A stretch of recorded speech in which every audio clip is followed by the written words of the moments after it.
Oh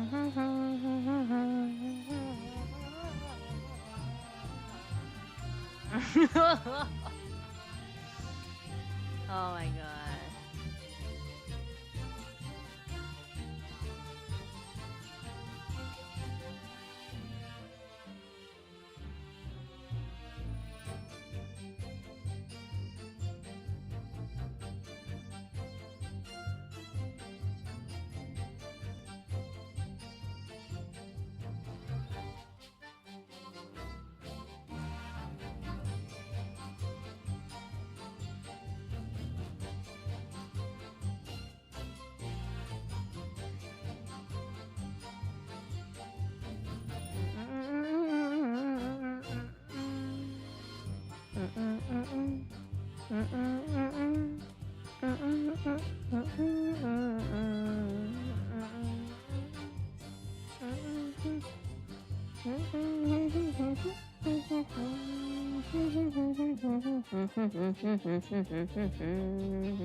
Fuck this internet. It's still at 20.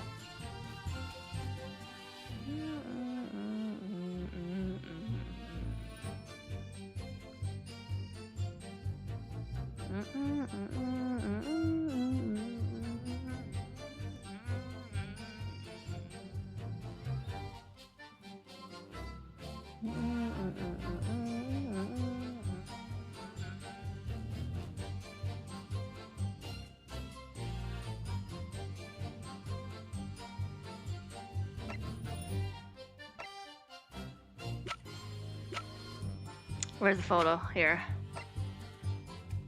Objection. Third time the charm? No. At this rate, we're gonna have to disconnect like fucking 3 more times.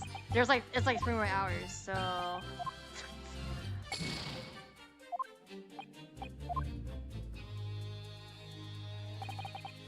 Okay, it's not that line.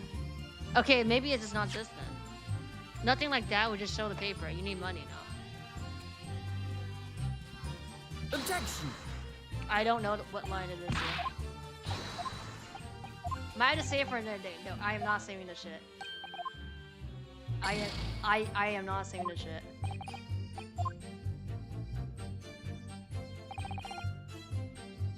I don't know which line. Rent a room. What difference does it make?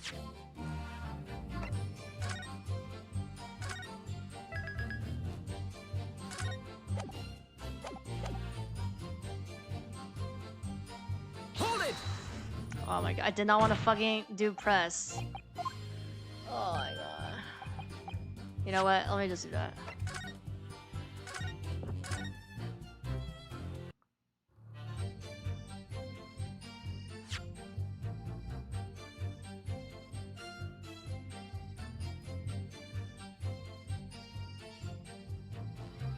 What difference does it make?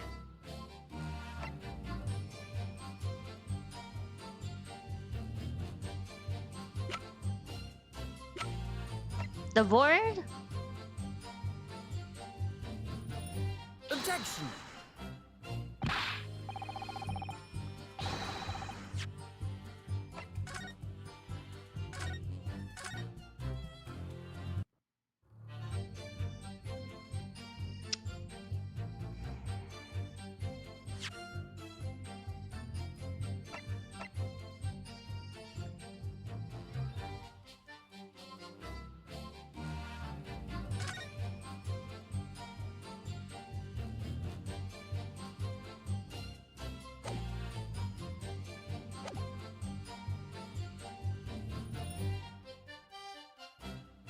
It is him. But okay, I don't understand what line and what thing that I'm trying to show here, that's why. So this line he's saying that only the desk and the fucking thing is in, and then the photo's on the desk. But and then there's 3 lines. I showed all the photo on this line is incorrect. So it has to be something else.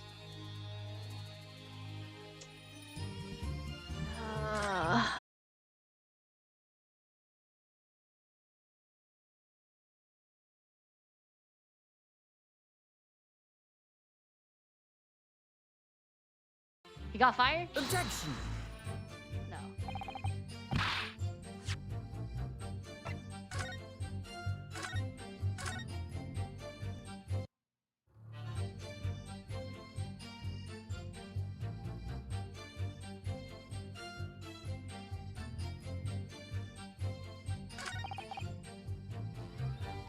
It has to be this line. Why would I be involved in something like this?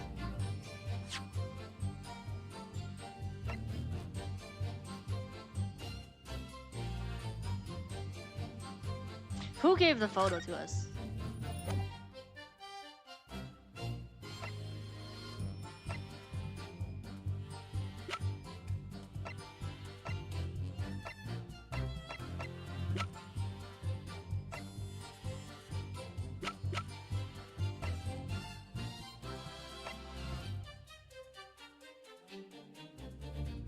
Or is it this guy's? Do I look like? Is it this? Objection. No. 他没有回了。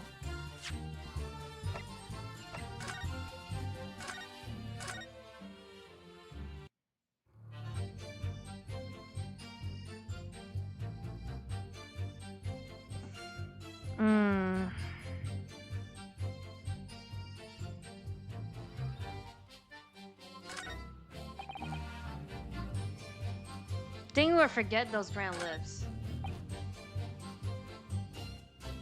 Not this man. Is it the fucking lips? He doesn't have lips here. I have no idea.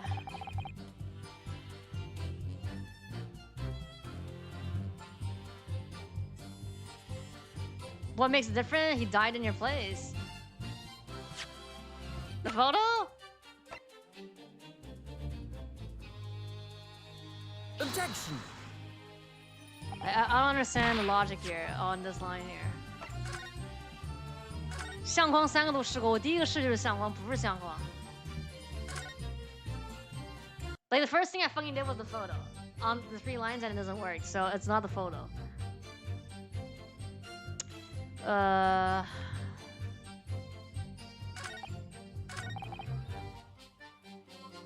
Period. This guy with a face like this. Why would it be involved? I showed this, right? I showed these 2 on this line.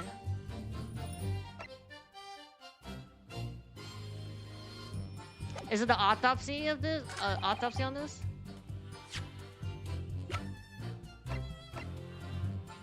Objection. No.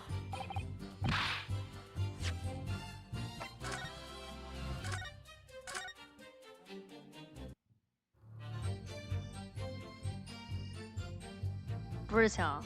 I also did the board, no. Involve something like that. Involving the board? Objection. No.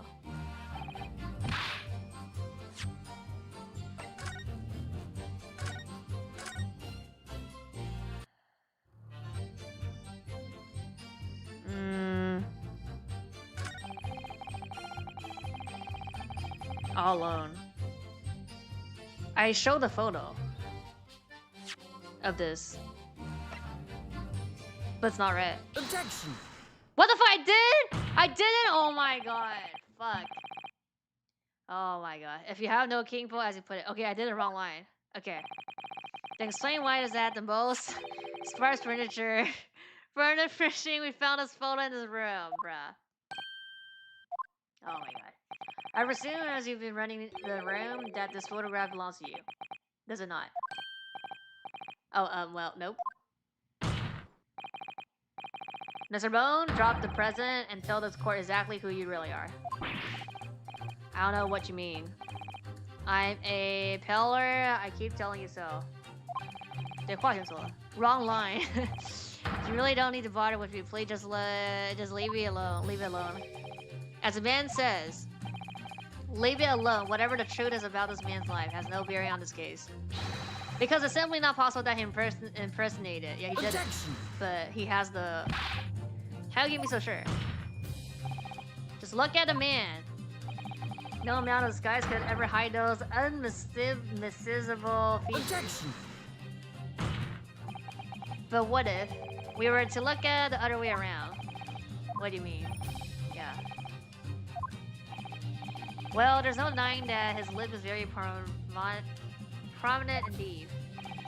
But consider the possibility that his prominent lip is itself part of an elaborated disguise. Yeah. Then hiding that prominent feature, in other words, revealing his true face, would make an utterly impenetrable disguise. Wouldn't you agree, Mr. Huge Bun?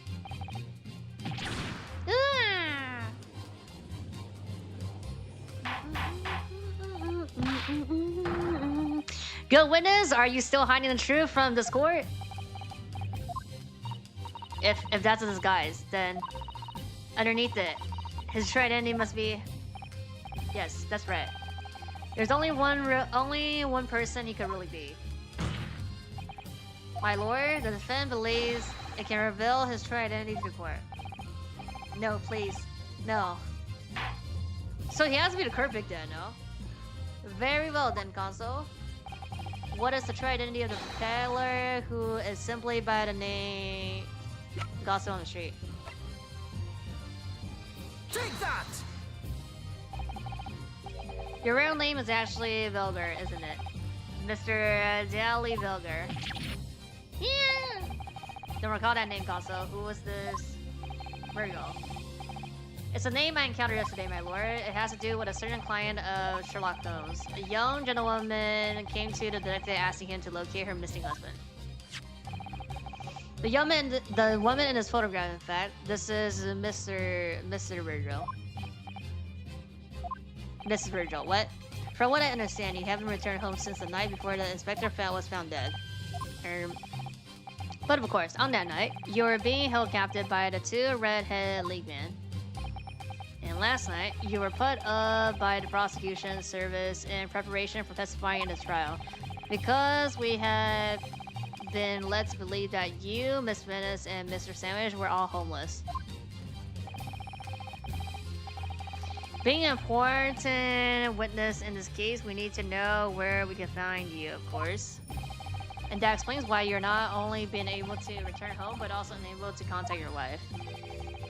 Who's been besides herself with worry waiting for you at the residence?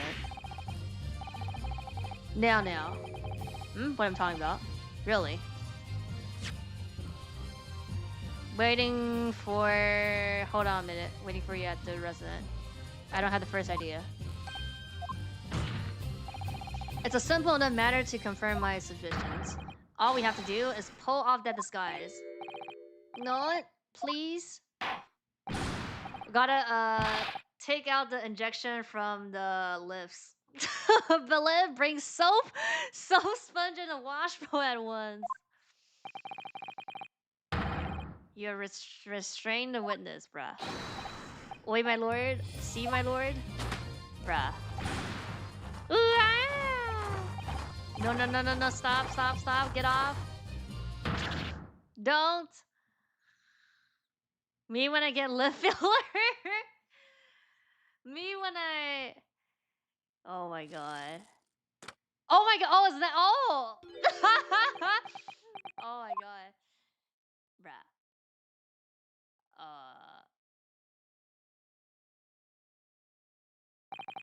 Well, we are now seeing your true features, I presume. Lift your head, sir, so the court can see your face. Cheap lip feelers, not even feelers. Those are like some lip frost or some shit. Also, how did they clean? They clean the clothes as well? How you This shit they fucking tied the shit correctly, and then I don't know, they ironed the suit and stuff. Yeah, wax lips. It would appear that the defense counsel assertion was entirely correct. This has all been a very elaborated deception. So witness, tell the court. Have you seen this man before? I don't believe it, but yes. No, I know what you mean. See, there's no question. This is the inspector we saw in the park. Extraordinary. Okay, so I mean, he's the fucking killer then, no? Like, what are we... On the day of the red-headed lead, the man claiming to be Inspector Gregson who appeared before in the park was you, disguised as the Inspector, or rather, was you posing as the Inspector and no disguise as a larper. Mr. Rail was formerly employed as a chief warner at Blackgate Prison. The chief warner, then your career has promised. Why would you quite possibly have become the future governor of the prison? Yo, me when I LARP. What on earth have you been doing fiddling tittle-tattle on the street? Well, it's been 10 years since he worked at the prison. He got fired. 10 years, yes. I'm really dreadfully sorry about all of this. Yes, it's true. I am Deli Veller, and you were the chief warner at the Blackgate prison 10 years ago. So where did Mr. Huge Bone come from? Alias? Bone is the other me. It's a name I invented. LARPing as a homeless. Well, evidently there is a great deal under the surface here. I'll explain everything. I'll tell you just how wretched my life has become. That was not what we're trying to ask. Why the fuck were you there? Why do you have the shit? As you said, it was 10 years ago now that my employment as Blackgate's chief wanderer came to an end. The pun of his name? What? Huge Bone? Having left the prison service, I searched for some new occupation by which to earn a wage. But times were hard in London, and I found no suitable engagements at all. In desperation, one day, I turned my hand at selling wares on the street. But your wife appears to know nothing of this. She still maintains that you're the chief warner at the Blackgate prison. Isn't she still, like, lavish lifestyle? Where does the... Oh, the money is from, like... laundry, I think. Daily Regrow, aka takes a daily wash. What's that? I was utterly determined that my wife should not know of my failing, which is why I've never told her. I opened an account at the bank under the name of Huge Bones, and I rented the cheapest room I could find on the street. The scene of the very crime we were investigating. Yes, that's right.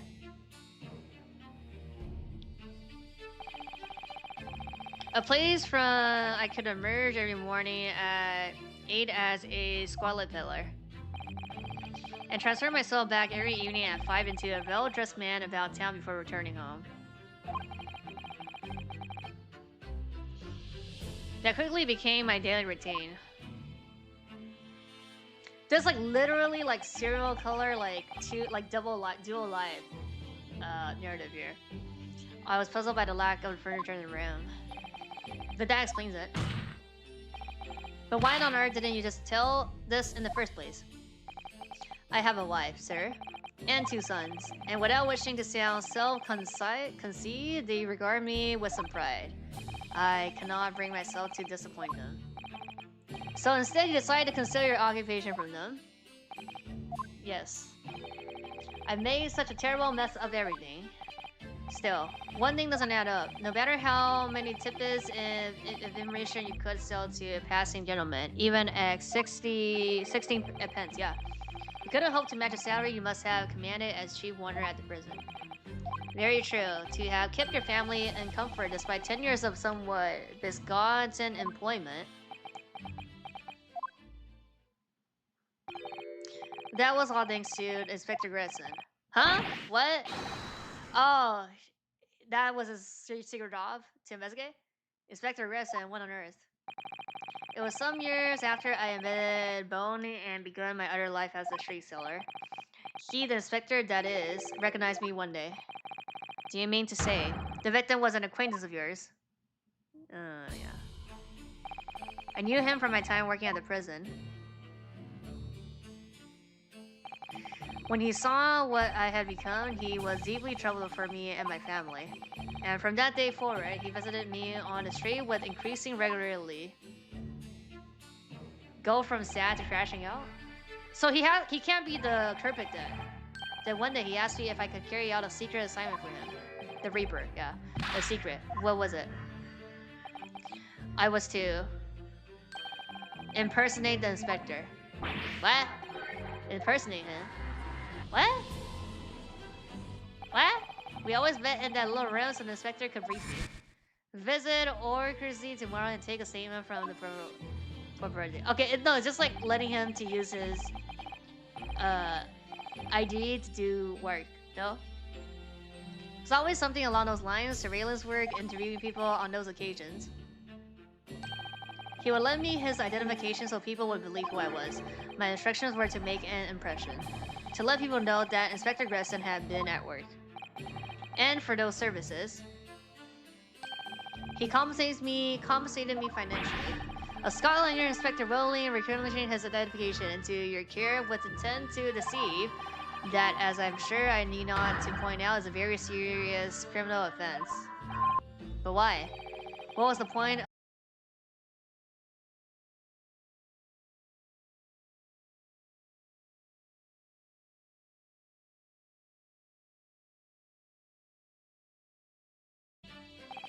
Now remember, I need your solemn word. You don't babble about this to anyone, alright?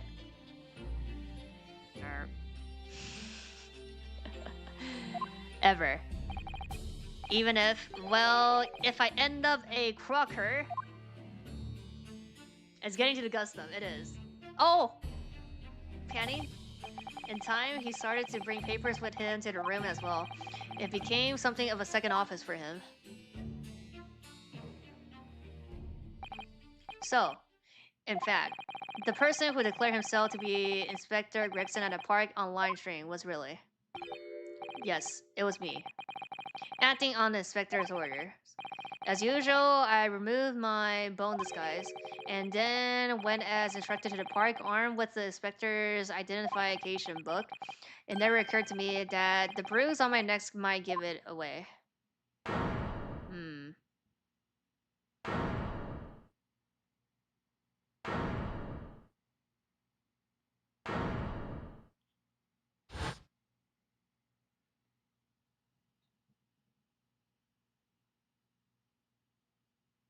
What favorite game ever? Well, it would seem this confection completely destroys the defense's case. Explain yourself, prosecutor Astogi. My learned friend assertion was as follows. The victim was killed at another location on the day before his corpse was discovered, at the hands of those two red-handed leaguemen when they imprisoned the inspector. Oh, but no, that can't be. Bruh. After all, it wasn't the inspector who went to the park that day, it was me. Oh goodness. Finally, we have clarified. Clarity, we had nothing to do with the murder of the inspector. And mercy, what is it la defense for proving it? What?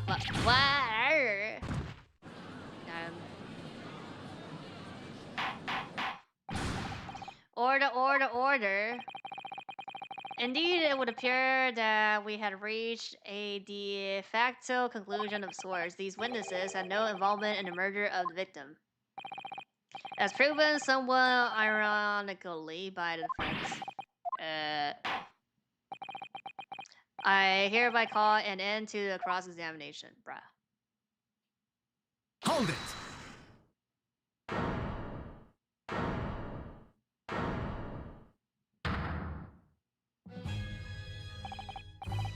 Pardon me, my lord, but with your permission, I would like to pose one further question to the witness. Kazuma. What question, Consul? It concerns the evidence of 10 years ago, I believe. You would have been present at the very significant execution that was carried out at the time. Yeah, 10 years ago. The execution of the professor. Genshit. I want to know exactly what your involvement was. Oh, answer me, man. Well, my console, is this really related to the current case? Yes? Naturally. It is the prosecution's belief that this case and the events of 10 years ago are inextricably linked. Does the defense concur, Konzo? Kazuma, you're not yourself. You're not as calm and collected as usual. Poor Kazuma-sama. No wonder he's acting this way. His memory of what happened 10 years ago would tell the tale of Genshin's last moments, his own father. I know, I do understand that. But even so, we object and be like it's not related. Kazu, Professor Asogi. Prosecution Asogi, do you genuinely believe that this question requires an answer in order to learn the truth behind Inspector Gregson's death? Probably no. I need you to trust me. We do, please. Okay then. Very well. Then the defense has no objection. I see. In that case, you will answer the questions, witness. Witness be like, what the fuck is this? The truth is, I remember very little of that time. You've forgotten? I'm sorry to say, yes. As I said, I resigned from my role at the prison 10 years ago. But for some particular reason, my memory of the events leading up to that moment is extremely hazy. Convenient plot? Does that not strike you as strange, Miss Naruto? Sorry? Well, 10 years is a long time, but to have forgotten the reason why he left such an important job. Yes, you're right. And not only that, his claim contradicts what we already know. The human spirit is a fragile thing, it's broken all too easily. Which is why we have a tendency to wrap it up for protection. We need to unlock use the tama to unlock the locks here. Sorry, the human spirit. I'm afraid I don't understand what you mean. When we experience pain and suffering that we feel unable to bear, we block it out, obliterate it from our memory, seal it away. But it never truly leaves us. If the seal is broken, yeah, the lock is broken, and when we do, that fragile spirit may finally be crushed. But I really don't. Kazuma-sama. But if it must be crushed, then so be it. Because the truth will not stay buried. It's coming out one way or another. Right. Now I understand. It's clear what his intentions are. He means to expose the truth at any cost. Perhaps if I pointed out the contradictory in what he claimed earlier, it might cause some crucial memories to return to him. But should I? Should I present the evidence or not? Yes! No idea how this is going to go, but this is a court of law, and I have a duty to pursue the truth. I like to look at this. Evidence that clearly contradicts your version of events. Yeah, that's the list still note. Take that! Just a few months ago, you made the following statement. I resigned from my role at the prison 10 years ago. No, you got fired. Well, yes. In other words, you claim you have left the post of chief wanderer of your own volition? Well, yes, of course. Why? Tell me. What the fuck is this? You ever seen this document before? No, I don't. This is a dismissal notice ordering the immediate termination of a prison staff member's employment. A dismissal notice, and the name on the notice is yours. What? What? Breakdown?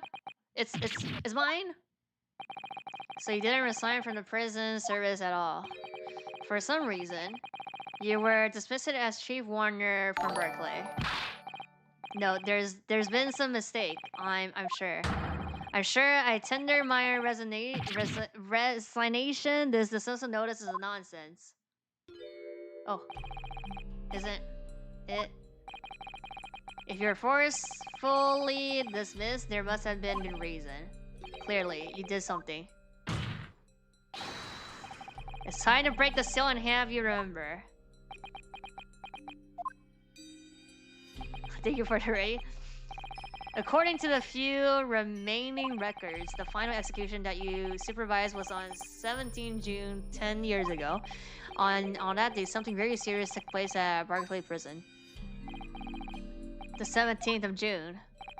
Was that? The professor's execution. Professor. As you were the chief wonder at the time, it stands to the reason that you would have been present through the proceeding. It does sound familiar. And yet, that execution never took place. The convict, ostensibly executed earlier that day, later re-emerged from his grave. The convict came back to life. In the cemetery in the middle of the night, there was a witness. However, the witness claims that a moment after he saw the convict clambering out of his grave, the sound effects, a gunshot ran out from over his shoulder, and the bullet pierced the professor's chest, killing him instantly. Those may have been the professor's actual last moments. Yes. Seeing as you were in charge of overseeing execution at the time, you must know the truth about what really happened. It's in your head, somewhere deep down. Well, she wondered, I know there are memories in your head that can explain what happened on 17 June 10 years ago, and now it's time for you to drive them up.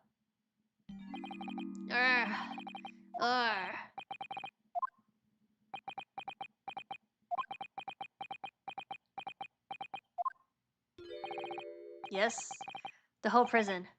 It was complete chaos. The prisoner escaped. He was killed in the cemetery. The shocking news rippled through Lake Erie like a hurricane. What?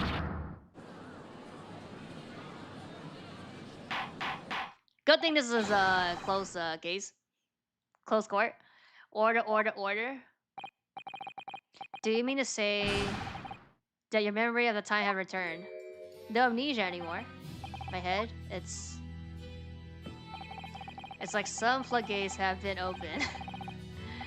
The images, the screams. Oh my goodness. The papers. There were reports, articles about a man who seen a ghost. Yes, introducer, but surely those reports were exaggerated. There were traces at the scene. Traces of what? In Logate Cemetery, at Floyd number 139, lots of bloods. That was where the man was buried, of course.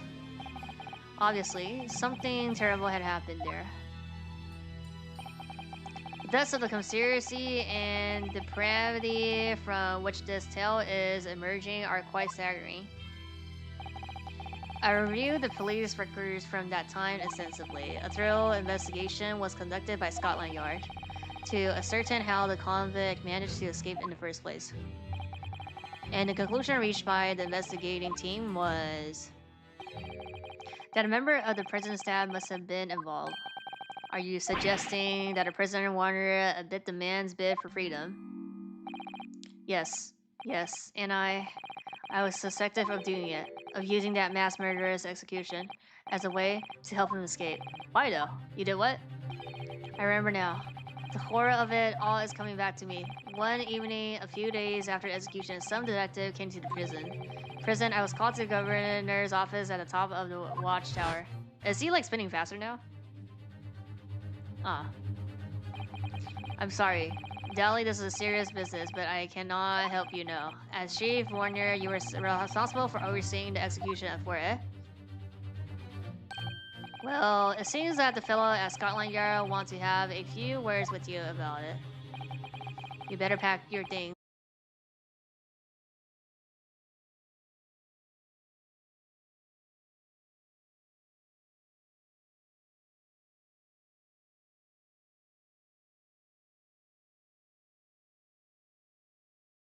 To attend in person, laddie.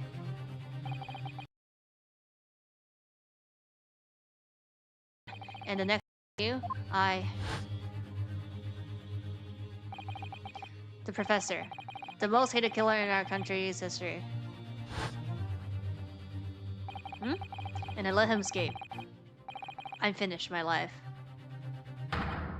It's over. Ah!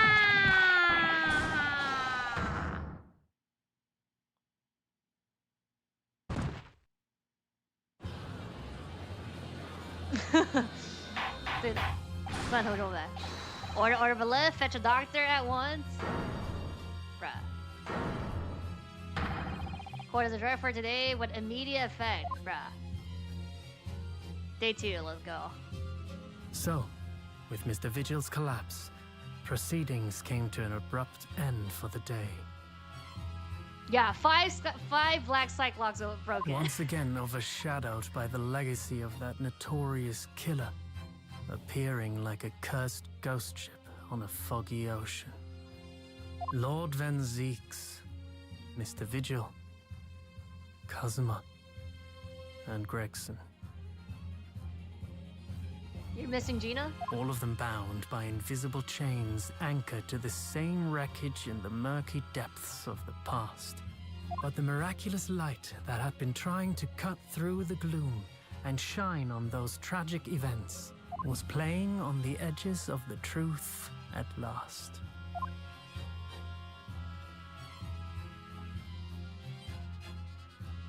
Okay.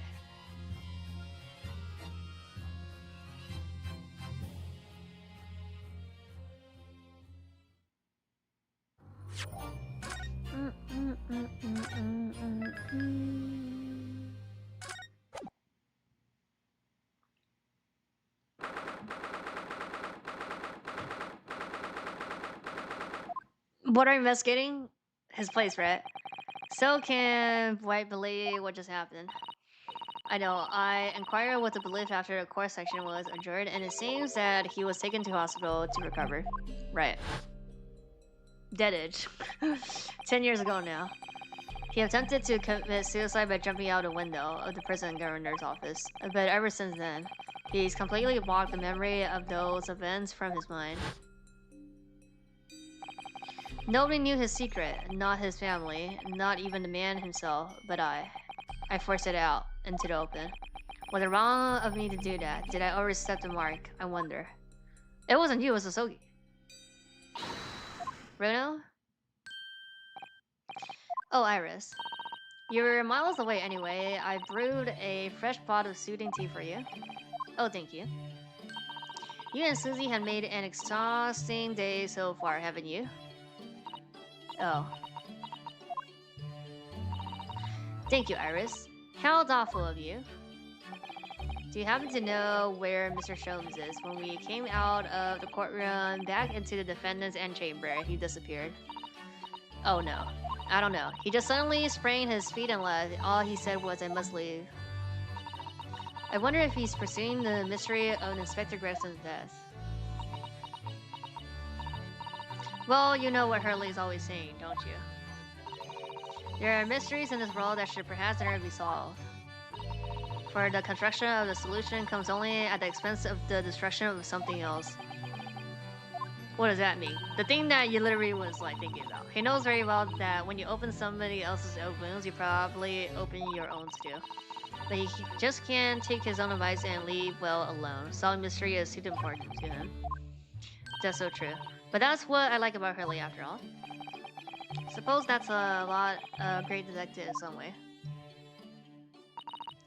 So then, let's have tea, and then I'll give you a hand.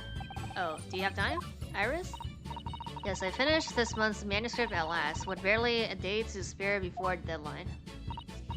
Oh, I'm so looking forward to it. A brand new story to read in the adventure of Sherlock Holmes, you know? I've always had Hurley's violin in the days before I have a deadline. You do? Poor Mr. Sholmes. I'm sure that's very wise, Iris. How sensible of you. Now then, my dear fellows. Let's make a plan of action before we continue our investigation. What's our plan?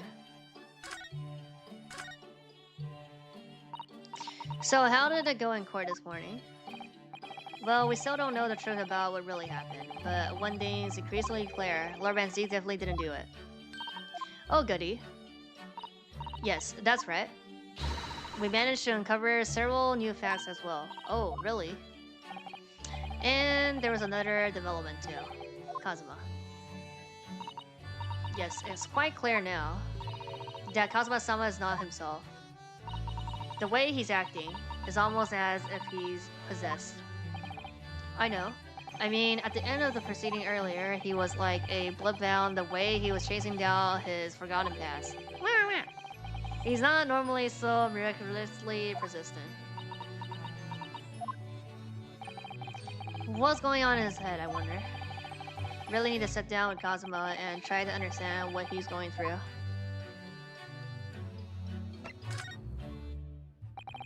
If Gregson was really murdered the day before his body was discovered, then Lord Van Keys has to be innocent, do you see?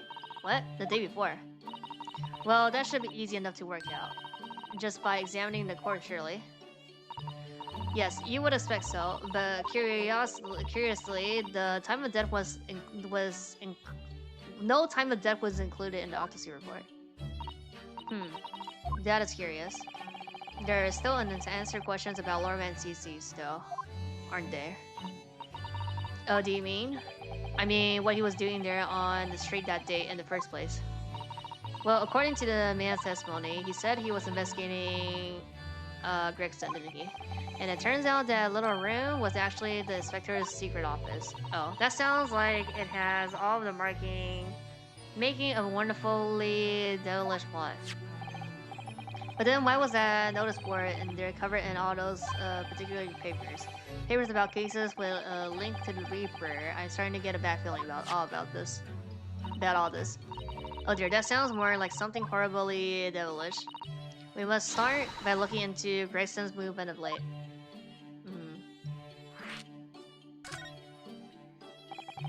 Never imagined I might have to be investigating an inspector's movement. Well, according to the entry to his diary, he was carrying out an investigation of the Red-Headed League the day before his death. So go to the park.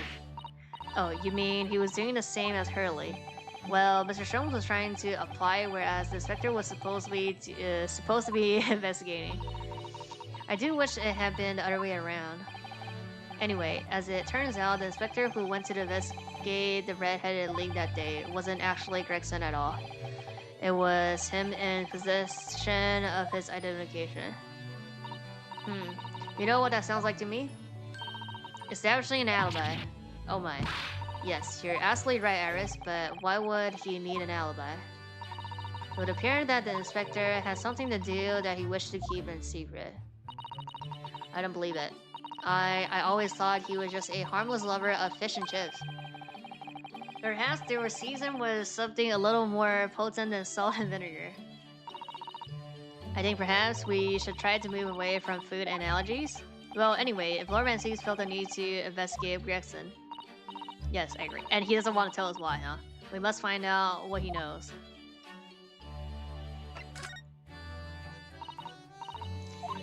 Isn't that the name of the lady who came to visit Hurley yesterday? Yep.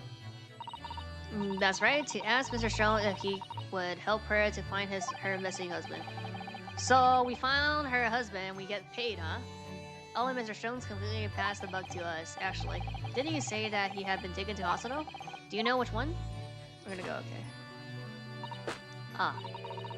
It's, yeah, the street one. Starting to wonder if all the hospitals in London have closed down, yeah. I mean, the hickeys are not open, so... But that's amazing, Bruno. You found the lady's husband already. Well, I suppose I have. By accident. And 10 years ago, while he was the chief wonder at the prison, he was responsible for overseeing the professor's incarceration. So when the convict escaped, he was held responsible and immediately dismissed. Sometimes I really don't want to grow up. There's more. For 10 years after that, while he was ostensibly working as a peddler, he also had another secret job. He was paid by Gregson to be his stand-in, to impersonate the inspector. To impersonate Gregson, but why? I have absolutely no idea. Giddy was right. I'm starting to think all those are up to no good now. Including you, Bruno. I haven't said it. Paid anyone to impersonate me. That means he has ties to the professor and the inspector, Gregson, though. So I do think we ought to pay a visit to him, don't you? Yeah, back to Street Center then. Okay. Well, I think it's clear what we need to do, isn't it? let us investigate, my dear fellows. Oh, Iris? You're even more enthusiastic than usual today. But if anyone has anything to hide, my special Walson shooting iron will soon set them straight. That water pistol. It's stuffed full of piping hot extra special blend of mine. Then I'm quite sure it will be very effective. Better be careful not to hide anything. Well, it feels a little strange that Mr. Jones is nowhere to be seen, but still. Let's see what we can find out. Yes. Okay.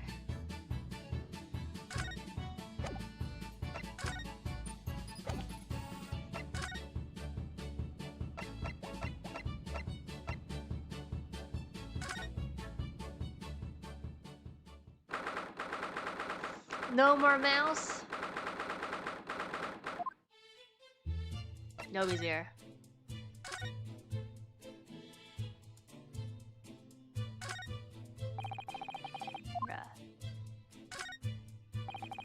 Must be the patient treatment note. Let's see. Tendency to jump from windows. I remember to place cushion at base of the wall outside. Aren't we a slurry up from the ground here? Oh dear. Bruh. Can't help feeling that there's a better solution to the problem than a cushion though. Finding something you lost isn't always a happy experience, turns out. Pursuing the truth can be a very dark business sometimes, can't it? Yes, I'm afraid it can. Also for medicine, is it the same? Captain Luck. I'm not sure if it's safe leaving them in range of everyone like this, is it the same? Yes, you're right. I can imagine if you were peckish, you might try some of the pills. Well, at least there seems to be a little lock to secure the cabin doors. To imagine that would stop you if you were hungry. Don't worry, I worry that you'll break the lock. Hungry doesn't turn me into a criminal, you know, Mrs. Otto? This is the same. Notice caught my eye before, actually. Suppose that's some sort of slogan for the ward? A cheerful welcome message, perhaps. This is the same as well. Let's see. Pig with good cheer. Leave with good cheer. Well, look at that. You were spot on, Mrs. Otto. It's full of cheer. I wonder how many discharged patients paid their medical bills with good cheer, though. Once I had to have a very painful injection when I felt ill with a cold. I feel awful already, so why'd I have to separate the sting of the injection as well as the bill? I yelled at the doctor. Oh dear. What terrible treatment.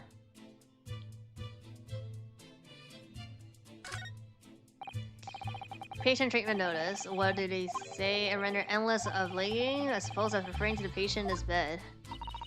I would think so. And until he is a little bit more stable.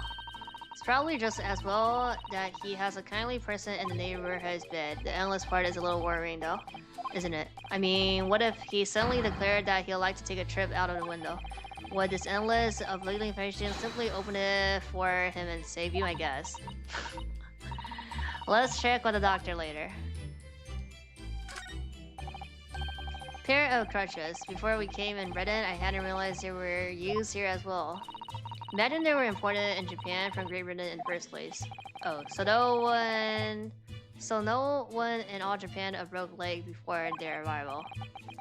Anyway, the sight of these things doesn't bring back good memories for me. Oh dear, did you injure yourself once and needed to use them? When I was little, I thought they looked fun, so I borrowed a pair to play with, but then I slipped and strained my ankle. I see. They contain powerful magic, those wooden staffs, the power to heal, and the power to harm. I think a certain cheeky little boy managed to cause the harm all by himself. There are lots of bottleneck out in there, aren't they? Do you think it's safe to keep them there? Hee, if you were a patient here, I feel sure you'll take some medicine by mistake when you were half asleep. That is a worry, but at least the cabinet has a lock even if it's only a flimsy looking one.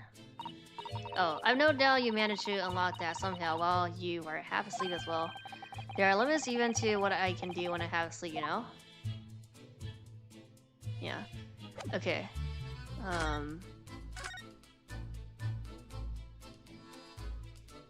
We should go to the scene then. Oh, we can't even go here, huh? Okay.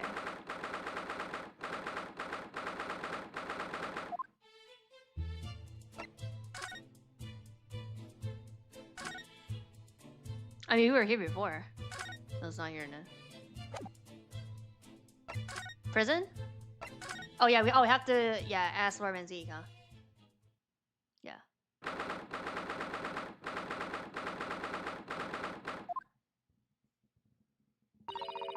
Lord Manzik is reading. Look.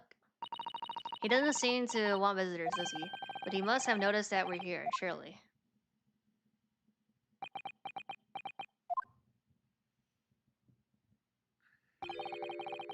What do you Nipponese want? First of all, Iris is not Nipponese. Oh wait, she is. Right, because Watson. No, Wana's not Japanese. Yeah, she's not Japanese. That's no way to greet the lawyer who's trying his hardest to prove you're innocent, is it? I missed the rat. I know, the rat. Perhaps not. Bruh. I apologize. So, what can I do for you, Mr. Naruhodo? Lord Manzik speaking earnestly. Oh, the fog will lift over London for the first time in months tomorrow. This does feel very, very strange.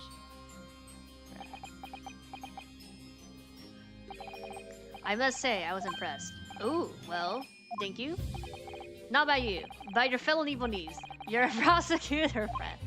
Oh, I see. Yes. It's sardonic, don't you think? For a man such as me, so loathing of the Nipponese would be entirely at the mercy of the two of you. I suppose. It's retribution for having played a part of the Reaper of all these years. Played a part. Oh.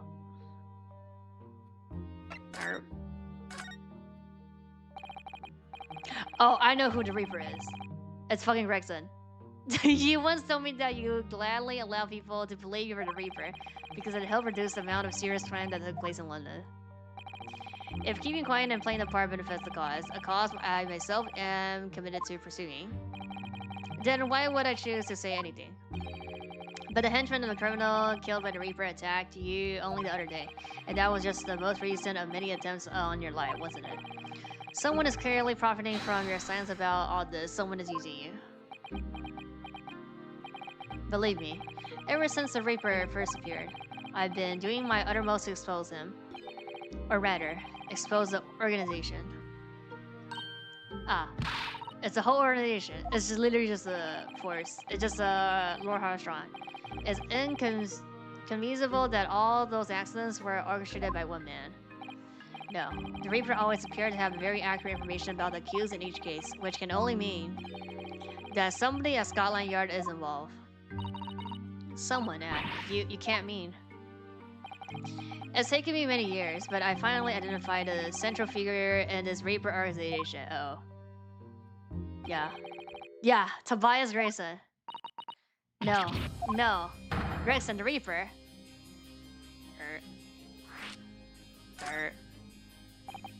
So, the reason you were investigating him is because you intended to expose him as the Reaper. As I said, the Reaper of the Bailey is no single person. It's a highly secret organization with close ties to the Scotland Yard, but there's no doubt that Gregson was a key member of that organization. I don't believe it. Are you saying that that he was behind all those awful criminal meeting there? Gregson didn't do the dirty work himself. Oh. He was the tactician. His job was to covertly investigate the marks and plot their assassinations. In order to do that without arousing suspicions, he regularly needed a firm alibi, which is where he came in, posing as the inspector. He knows nothing of the Reaper, but the room he rents on the street was almost certainly the headquarters of the operation. Grissom would have meet the assassin there for a briefing. So we don't actually know who carried out the killings then. Actually, I do have a name. What? You what? Well, if you can name the man, you have the true identity of the Reaper actually then. Or, if I can name the woman. Oh. Huh? Oh, she's a young woman by the name of Asa Shin. Wait, what? Shin? Oh, Miss Asa Shin. The true name of the terrifying killer I know only too well. Wait, but she wasn't here! She came to Japan posing as a visiting student and murdered John Watson. Then, just when it seems that diplomatic protection would help her escape Japan in conviction. Mysterious woman was herself murdered in a small summer beach hunt. And that woman was actually the Reaper of the Bailey. Mr. Naruhodo, this perhaps isn't the place to discuss. No, of course not. We can't mention it here. The fact that she killed, yeah, because Iris doesn't know, and it's very likely that the man was her father. Asashin. I will let father know at once. Yes, I agree. 对的。回说 Kaido. Kazuma, isn't it? Kazuma Sogi. You say he's a friend of yours, my best friend. He's the whole reason I got to come to Britain. It was all on his metric. I have nothing but respect for him. Yes, I understand that only the very best students are selected for such opportunities, and I had a fine demonstration of how sharp he is in the proceedings earlier today. He missed nothing. In fact, his flawless performance very much reminded me of his father. Genshit, the professor. It's true that the atrocity at the time was the root of the numerous grave societal problem. They were abusing their power, playing with the common man as pawns in politics and economies in war. In many ways, Asogi was craving out a canker from society that we British couldn't deal with ourselves. I see. But that's precisely why it makes no sense. Clint was a noble and upstanding man. He wasn't corrupt. Why did that damn Japanese have to go and take my brother's life? Maybe he didn't. In spite of having once saved my life. He saved your life? How did that happen?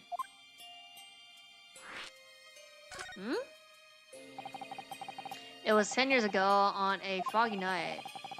What was to be the professor's final strike had sent a wave of panic through the capital, so Clint had already been killed at this point then. Genshin and I were walking down some back street at the late hour. Of course, at that point, I had no idea of the true nature of the man at my side. All of a sudden... Don't make a peep, you're coming with us. Oh. We were surrounded. Of our assassins were armed with pistols, their faces obscured by scars. Bruh. Clint was not only from a noble heritage, he was a brilliant prosecutor as well. The scum of London hated the sight of him, and they had no sympathy for his younger brother, either. I've been targeted several times before already. Yeah, it's Van Keys, right? We got him. I could hear the memory amongst themselves. I knew they were after me. But just when I thought my time had come. If I let them kill you, Clint would never forgive me. It was Asogi's voice, just a whisper in my ear. That's a cute model, thank you. After that, I don't remember exactly what happened.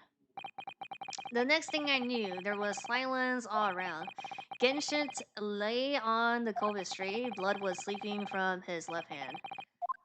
He showed at me. 2 days later, they arrested him on suspicions of being London's most notorious mass murderer ever, the professor. How awful for you. All at once, I lost the brother I revered and the foreign friend I held in such high regard. I'm so sorry, Lord Manzeeks.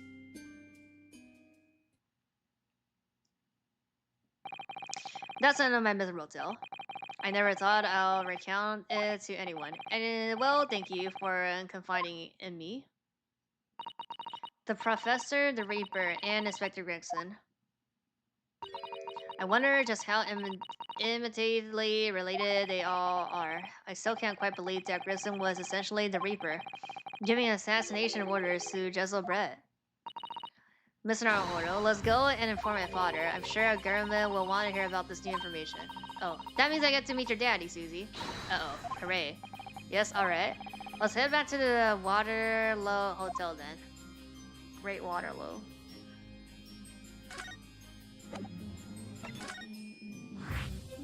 New location.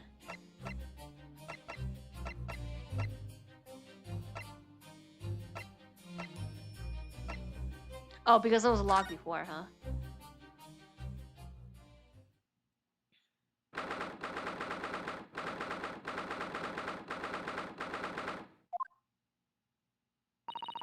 I thought it yesterday and I think it today again. This place is so priceless.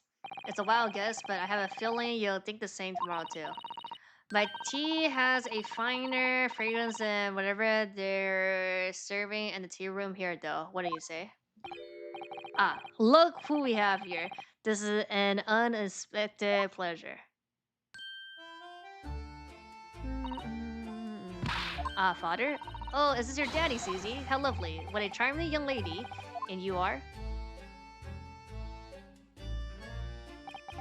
Oh, really? So you're the author of the Adventure of the Sherlock Holmes, are you?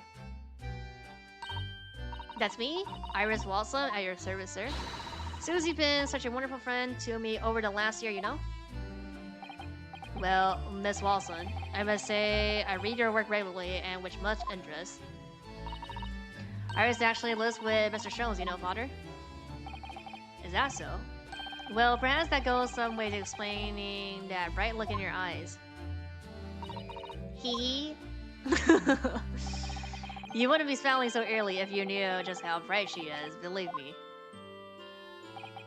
Now then, young Naruhodo, it was a pleasure seeing you in action earlier. As an invitee of the Simpleton, I was allowed to serve from the gallery after I twisted some arms. And I must say, it was a truly exemplary performance. Oh well, thank you very much. Although I'm fairly sure you omitted by Kazuma on the end there. No, please don't misunderstand. It was you who impersonated me. Really? You didn't miss a step against Asogi, and we all know how capable he is. Really. To have matured into such a fine defense lawyer in less than a year is quite extraordinary. It's very kind of you to say so. And really nice to hear. What I saw in court today confirmed what I've been hoping for. The favor I mentioned yesterday, Naruhodo. I trust you haven't forgotten. You didn't say shit. We got cut off. No, you didn't. You did mention something, didn't you? But first, we have something to report, father. Longshu 没有胡吧? You think he looks like Jackie Chan? Of course. Shall we take a tea while we discuss matters further? Okay. Huh. Wonder where Judge Jigoku has got to. Yeah, what is Jigoku doing, huh? Reaper. Father, do you know about the so-called Reaper of the Bailey? I've heard rumors. Some members of the jurisdiction explained it all to me yesterday. Of course, when I was visiting a student here in London, the Reaper was yet to emerge. Him? Mikotoba? Sasato's dad? Right, he didn't appear until after the case when the visiting student had already returned home. 真的啊? Aw. Lord Manskis, who was in the dock today. Oh, I guess the eye. 眼睛比较像是吧? The upper, yeah, like the eye and the nose, I guess. The mustache throwing him off. Yeah, no, I think when he goes undercover, sometimes he has a mustache, I guess. Yeah. 对他，我知道你眉眼有点像. Yeah, the eye features, like the upper part here looks kind of like yeah. 对，鼻子像 the nose and the eye part. That's Rogue, the younger brother of Clint Van Zieks, I believe. Makes sense, yeah. That's right, and he's known throughout London as Reaper, as you've heard, but the truth is, it wasn't him behind all those mysterious deaths, it was somebody else. I see. So what you're saying is, there's been a professional killer at work here? Exactly. Someone by the name of Asashin, in fact. I beg your pardon? Did you say Asashin? You mean that Jezel-bred woman who was responsible for killing my great friend? Oh no. A friend of yours was killed. Uh-oh. Dart. Professor Mikotoba, I think perhaps we shouldn't discuss this right now. Because a friend of the professor is talking about is Dr. John Watson. And that's not something we want Iris to find out about. Not like this, anyway. Oh, fuck. I feel like she already knew from, like, game 1, to be honest. Because they keep saying that she knows, like, what we think. I've just remembered something. Biscuits. This hotel has the most delicious looking biscuits. That was rather out of the blue. She's doing this literally. I think I'll go and see if I can purchase some. I wonder, would you like some too? Come too, Iris. Oh yes. You just tried to leave me behind. Okay. So that young girl is called Iris Watson, is she? Yes, that's right. He's the author of all those adventure stories. Starting the great detective. But the name of the credited author isn't Iris, is it? Dr. John H. Watson. Yes, I know. That's the name of her father, you see. Her father. Dr. John Watson, I was deeply indebted to the man of all the kindness he showed me during my time in London. That's why I was keen to reciprocate and invite him to the Imperial University 4 years ago. But he was murdered last year by Jesuit Brett. Why? Why would the hand of the raper stretch all the way to Japan? Iris knows nothing about that case, but it seems very likely that the victim, Dr. Watson, was her father. Well, I can't say that we ever spoke about his family, so I don't know if he had a daughter or not. But I can say with some certainty that he was never the great detective's partner. So it could have been another Dr. Watson, you think? I don't think so, man. Well, Watson and John and Watson were both common names after all. So it's probably best not to mention this to the young lady until we can be sure of. That's what we thought, yes. We're back with cinnamon biscuits. Oh, they smell delicious, Iris. Think cinnamon will go very well with the tea they serve here, don't you, Susie? Yes, I'm sure you're right, Iris.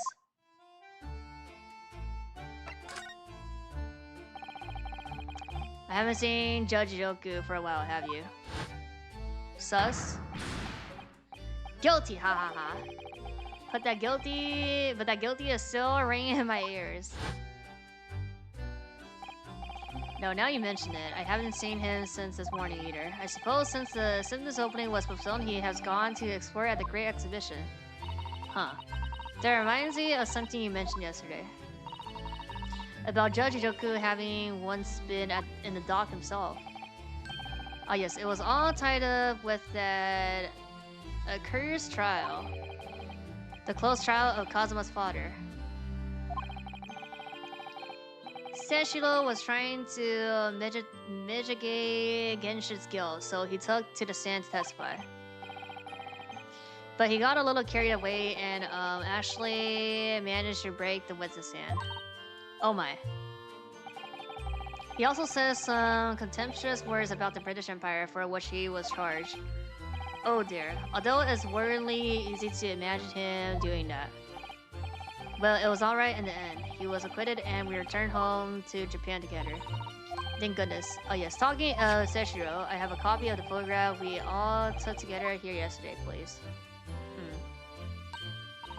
What a lovely picture. You think Jikoku is also in this conspiracy or the organization? Certainly seems to shall we arrived in Britain. Ooh. Okay. None of us has any idea what was coming when we took that, did we? No, that's so true. What's the favor? So you mentioned a favor that you'd like to ask me. Well, this fateful trial that you're fighting, one way or another, it will be over before long. And when it is, I'd like you to accompany me back to Japan. You want me to do what? Because the scary thought is possibly that he's involved in me debating. I mean, why is he, like, not here? Father, what's the meaning of this? Now, Sasato, you should understand. You've seen how our courts work firsthand. Japan's judicial system is in its infancy, especially when it comes to defense.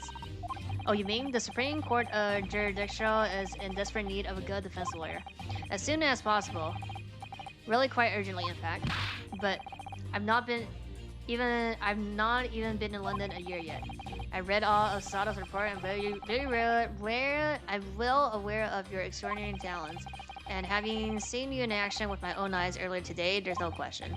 You, Naruhodo, are precisely the man our country needs. So, you'll be leaving then, Runo?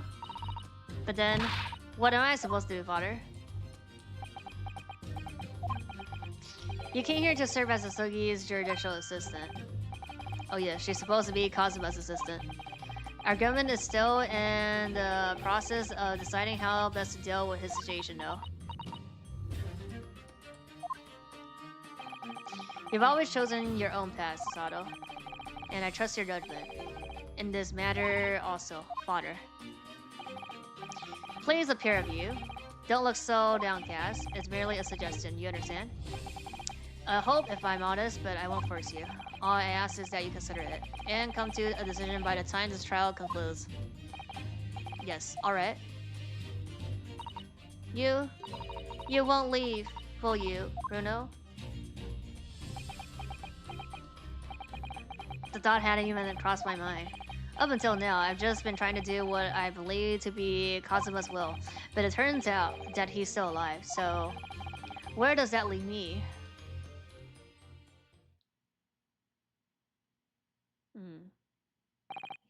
Well, if you excuse me now, I need to telegram government ministers and the Japanese police with this information about our session. Of course, Water. Thank you. Look forward to next month's installment, Miss Wilson. Oh, good. And please do come to Baker Street sometime, won't you? We'll love to entertain you. Would be delighted. The best of luck for tomorrow, Naruhodo. And give my suggestions your full consideration, won't you? Yes, I will. Going back home.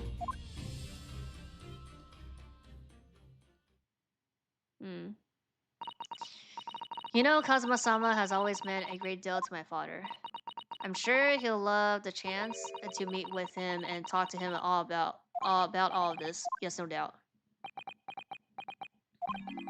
Asashin, of course. It's so obvious. How could I have neglected to consider the possibility before now? Mr. Sholmes? Hurley, where have you been? Why, I joined you all for tea, of course. What an extraordinary question. I didn't notice you at all. No matter, no matter. Anyway, to more pressing concerns, Mr. Naruhodo. Oh, yes? I must dispatch a telegram to your country at once. It is a matter of much urgency. To Japan, you mean? Tell me, to whom can I entrust the task? Quickly now, who? Sato? Well... My father has just now left to send a telegram to the Imperial Police Bureau of Japan himself. I see. Well, he looks reliable enough for a beer fellow. I don't think what father sports could be considered a beer. Huh? Oh yeah, it's only a mustache, no. There's not a moment to lose. Kindly ask your trusty unshaven father to see this descent. I will, but what is it? No questions at this time, if you please, Mrs. Otto. Get your a look at it. All we can do is pray. That for once, my deductions is Ari. And I'm implying your deductions are normally correct. Mr. Scholes isn't exactly nailed in. You may be surprised to learn that I'm a very busy man. I certainly have no time to hide behind sets and airways on other people's conversations. So that's what joining us for tea meant. I leave the sending of this in your hands then, my dear fellows. Okay. Wait a minute. Mr. Sholmes? He just sort of ran off, didn't he? Quite a pace, and left the unpaid bill for his tea behind too. I must catch up with father at the telegram office once. And I'll run and call us a cab. Straight away. And there was me thinking everyone would be clamoring to pay Mr. Show's bill. Wait, so we're on our own?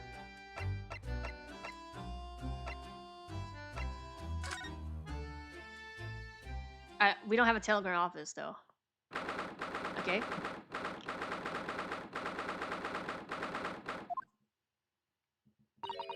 This is the ward where he was brought to, apparently. To be frank... Ah, the lawyer. Hello again. Are you feeling better now? Yes, thank you. Somewhat better. I'm so sorry to have caused you to... I mean, it was because of me. If I hadn't exposed your secret and forced you to remember things you obviously tried to forget. The prosecution was here until a few minutes ago too. You just missed him. Oh, Cosmo beat us to it. He said much the same as you. He was very apologetic, but the truth is I brought all this upon myself. Please don't think like that. Keeping it from Evie, my wife, all of these years, I've carried such a sense of guilt. But that's not the worst of it.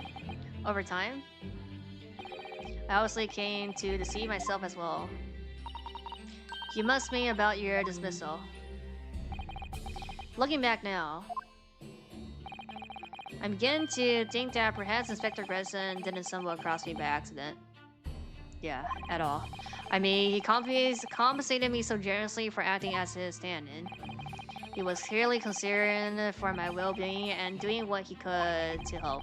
Perhaps Gresson knew exactly what had become of him all along then. I'm sure this is just desserts for 10 years of lies and deception, but it wasn't me that helped the professor escape 10 years ago. It wasn't me. I swear it. I swear it's true. Oh. I'm sure you'd rather not dredge up even more from your past at the time, and that's fine, but if possible, could you tell us exactly what really happened? Bruh. I want to. I need to get all of this off my chest. I just want someone to tell me that what I should have done. Okay.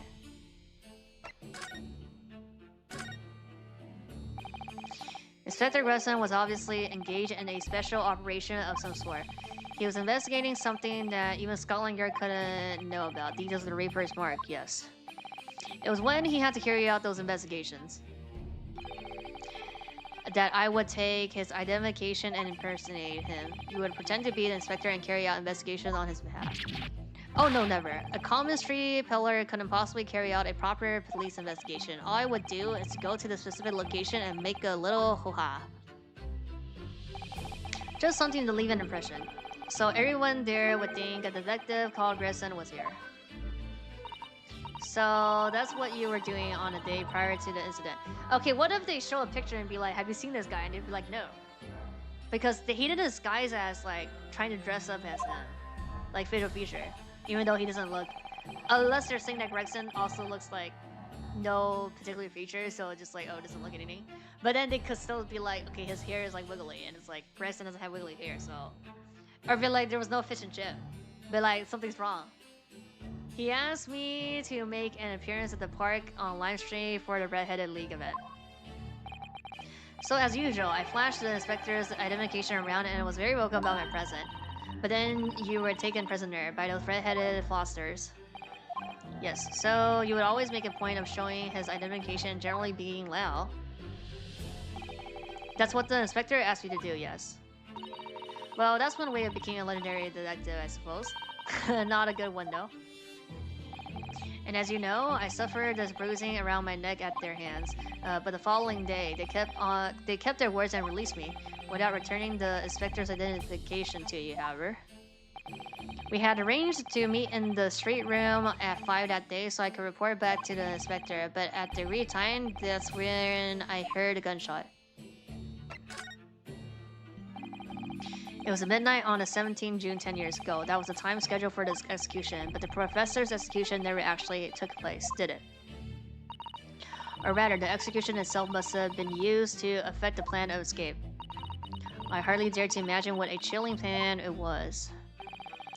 Berkeley was renowned for being the highest security prison in the country. Everything that went in or out of the place was searched multiple times. But there was one notable exception. Or rather, one notable loophole. Something that was never questioned. Huh? I have a feeling. I know what that loophole was now. The coffins into which the bodies of the executed convict were placed, correct? Yes. Once the coroner had confirmed the deaths of the condemned convict, the body was taken into the coffin for immediate burial in a low-gate cemetery just behind the prison. The tree warner first had to sign the necessary papers. And after that, no member of the staff was permitted to touch the coffin containing the body again. When executions took place, only the executioner and the coroner were permitted inside the chamber, and would wait in the adjacent room for word that the convict was dead. On that occasion, once I had that confirmation, I went into the mortuary to find a lone coffin as usual. The implication is that they wouldn't ask questions considering the people behind the police. Yeah, but like, I don't know, it's like... it would be so easy to prove that it wasn't him, I guess. If somehow that happened. The prosecutor, the procedure was that I would sign the paperwork having checked the coffin and then nailed it tough. But for some reason that day, the coffin was already nailed shut. No. I didn't think anything of it at the time. I assumed that my deputy must have checked the coffin and nailed it shut before I arrived. So, you mean the coffin contained nothing? Yes, I can only imagine that Asogi, having escaped his execution somehow, was alive inside a coffin. Oh. Well, I mean, it doesn't matter then, no? The coffin was then taken out through the main gates and disposed in the Loki cemetery. How did he come out then? Presumably, there wouldn't have been enough air inside to breathe for a long time. So in the early hours following the burial, somebody dug up the coffin again to set Genshit free, yeah. But in the end, he was fatally shot in the graveyard anyway. What on earth really happened in Loki Cemetery that night? I wonder. I'm afraid I really don't know. All I can say with certainty are two things. Asogi couldn't possibly have escaped that way without help from someone working in a prison. So it has to be the head then. And that somebody was not me. Or the, what's her name?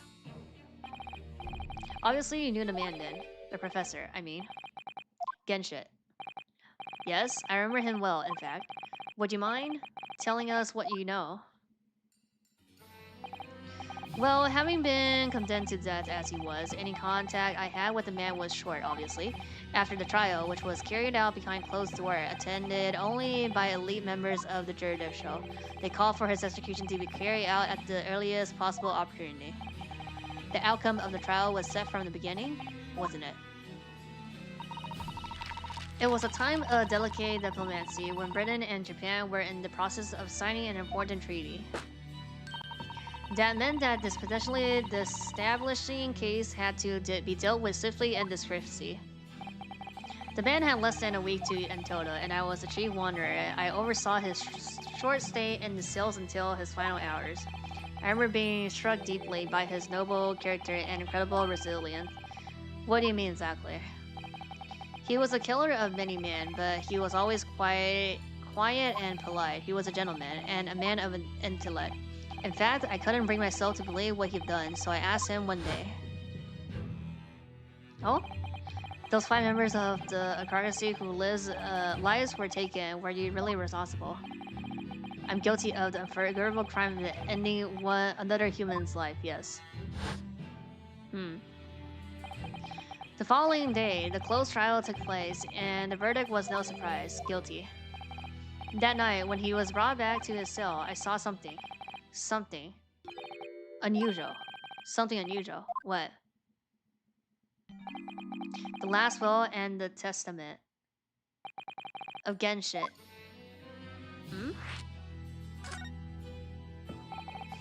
As I said, it was on the night following his trial after he'd been found guilty. I was doing the rounds of the cells, and when I looked into Asogi's, I noticed that he seemed to have a sheet of paper in his hand. Ah. His last will and testament, then presumably. As soon as he noticed me, he hurriedly shoved it behind his back. But why did you find that so unusual? Isn't it normal for a man to pen a will when he knows he's dead this night? Yes, that's true. But there was special conditions to Asogi's incarceration, you see? Like he would have had pen and paper? What sort of condition? Well, even though he was held in a cell designed for condemned inmates, he was allowed to keep his personnel effects with him, with one exception. Really. He was allowed his things, that's unusual certainly. Of course, he had been convicted of killing 5 members of the AbstractGenmu. My point is that if the police themselves don't want to investigate to happen, then nothing is going to happen. Yeah, so like all Scotland Yard knew about this basically, right? I mean, he was the head, so like, yeah. But at the same time, he was a guest in our country from the Empire of Japan. The powers that be were determined that his final days shouldn't be needlessly uncomfortable. And what was the exception you mentioned to personal effects? That's the point. He wasn't permitted to have writing materials, yeah. He was allowed. Specifically, no pens or paper, yep. So, he was prevented from leaving any written record of what had happened to him. Yes, that was the long and the short of it. I have no idea where he obtained that paper. Any writing material would have been confiscated from him upon his incarceration. As I said, he hid the paper behind his back and then he played with me. Please don't tell anybody. What did you just hide behind your back? Please, please, turn a blind eye. This is my lifeline. But, you know, it's against the rules. You're the only person who's seen. If you just agree to keep quiet. Alright then, but what's on that paper? A last will and a testament. This will is the only weapon I have left now. How can a will be a weapon? Okay, he should have been like, let me see, and I'll keep quiet, but let me see, huh? So I decided to pretend I've seen nothing and I let him keep his will. And you didn't ask to see the fucking thing? But then later, it just seems to vanish without trace. What? The note? It vanished. It would seem it's the paper that we saw, no? That isn't the end of the story of this mysterious will. I was the only person who saw Asogi's will, but somehow it disappeared. It was after Asogi's execution, which was actually an elaborate jailbreak. The wardeners gathered up Asogi's possessions that were in his cell. They were all to be sent back to his family home in Japan, you see? The poor Kazuma-sama. And you're saying that it wasn't anywhere to be found among his personal effects, the will, I mean. That's right, though I didn't search through them myself, but Governor Candid was livid. He was screaming. It cannot have disappeared completely. So he also knew? That doesn't quite make sense though, does it? In what way? Well, we understood that only Mr. Ryo was aware of the will's existence. In which case, how did the prisoner governor know to look for it? Oh yes, you're right. I really don't know how he knew, but it certainly seems as though he knew of the will's existence from the outset. Only he didn't refer it as a will. What he said was... the Asogi papers. The Asogi papers. I really can't tell you any of the subsequent events. Because, well, of what happened, your dismissal, and the way you blocked it all from your memory. I've forgotten all this until today. I don't suppose it's relevant to the case though. Well, anyway, thank you very much for sharing it with us. We're very grateful. Okay then. Now we go to the what's it called? The watch light? I'm afraid there's really little more I can tell you. My wife Evie will be here shortly, so I do hope I don't appear rude, but no, not at all. Thank you again. But what will become of you now? Well, impersonating a police officer is a criminal offense, of course. I imagine that once I'm fully recovered, I shall be arrested. I'm so sorry. Don't be, please.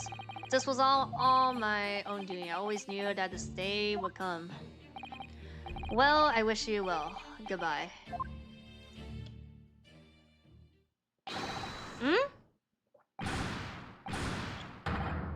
Before you go, there's just one thing. Oh, yes? What is it? The Asogi papers. I'd be very grateful if you'll make no mention of the thing I told you about them. It's gonna be the last thing that we mentioned in court, huh? Presumably for some good reason.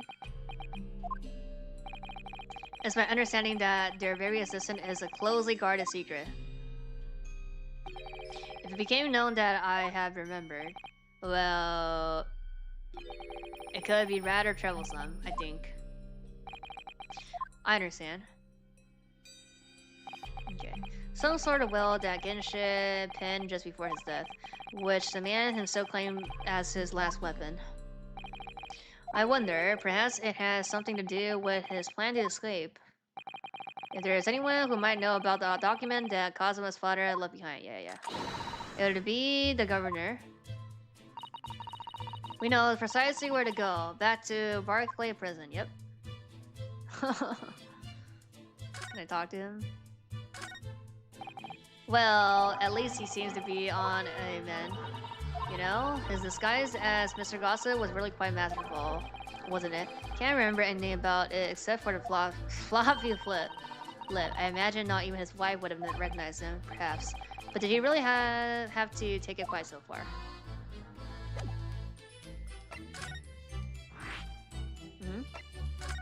No.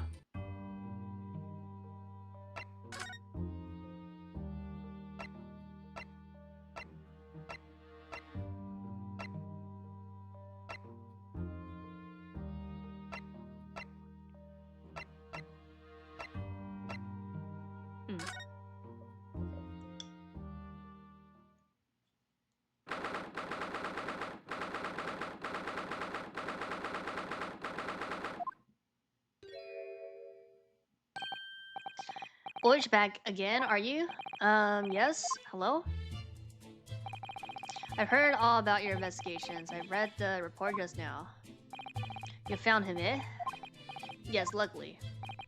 Well, anywho, the lady doesn't work here anymore, so your case is not to do with Barclay. I went in like you to get to the wrong idea about that. Of course, yes.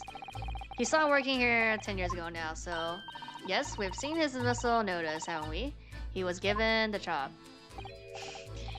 Hey, Kimber, you can very well, so how about a wee hand hoof biscuit? Oh, they really like little handcuffs, and as hard as irons too. So, what brought you down here today? Well, there's something else we'd like to ask you about, actually. Is that so? We believe there might have been a document that disappeared from Genshin Asogi's. Oh my god. Be like, don't mention it, be like, here. I think it's been called the Asogi Papers or something. Oh my god. Bruh.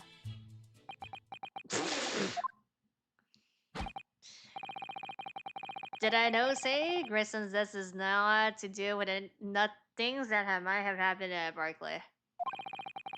Lay the past in the past, laddies. Let's not footer about with irrelevant details. Footer? His expression changed completely. We're clearly onto something here. Bruh.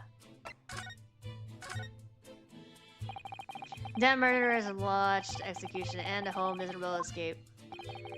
They were Barclay's darkest hours, eh? A shocking embarrassment. Because the Comet had a collaborator on the prison staff, you mean? Eh? For shame. The coroner who confirmed the deaths of the man after his execution.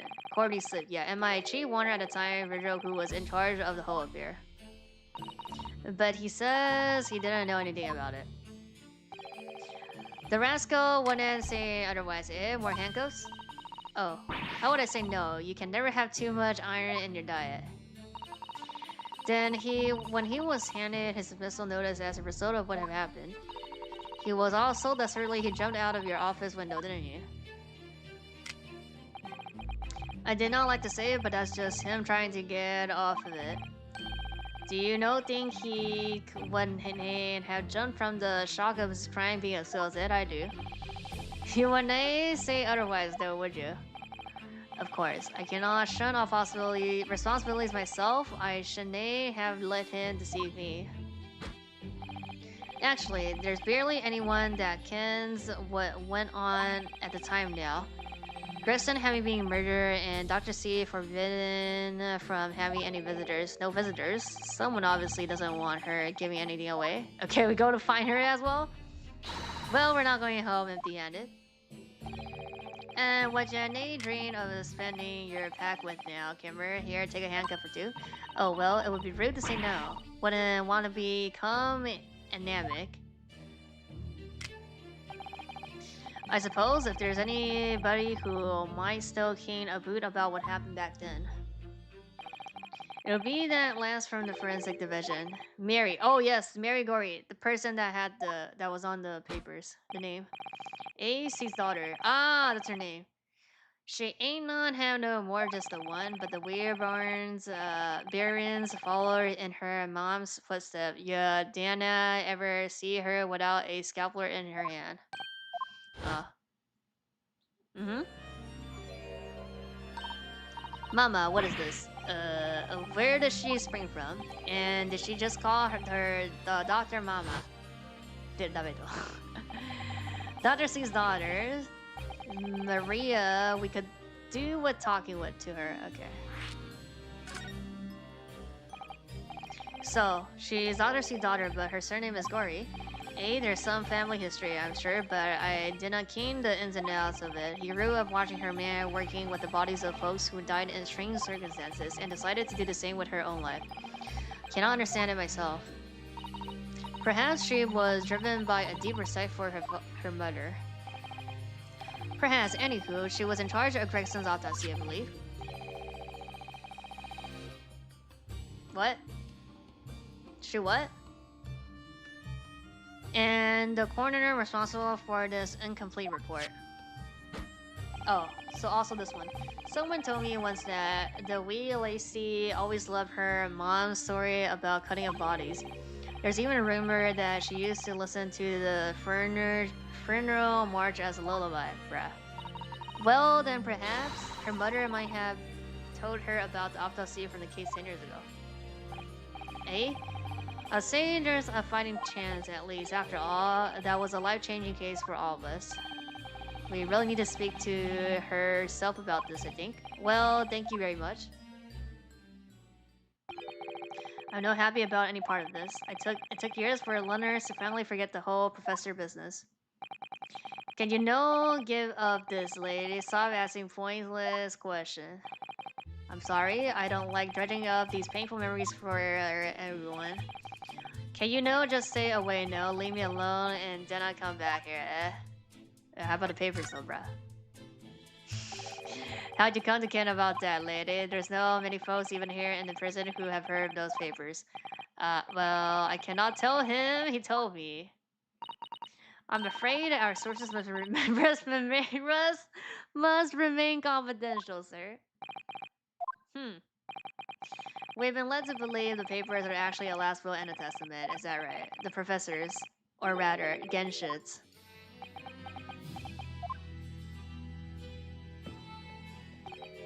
Aye, that's right. You're well informed, Jimmy. Oh, is that the end of the silent treatment? But then after the comic's execution, it mysteriously vanished from the cell, didn't it? Havers, know you're off at half-cocked there. I think you did not quite get your facts straight. Yeah, we first know her name, because last time we didn't know her name. It was there in the cell exactly where it should have been. Huh? Not what we heard elsewhere. Let me just have a wee hook around in here. I'm sure I can find it. Yeah, see what the fuck, he has it. The last will and a testament of Gen shit. Written with a calligraphy brush.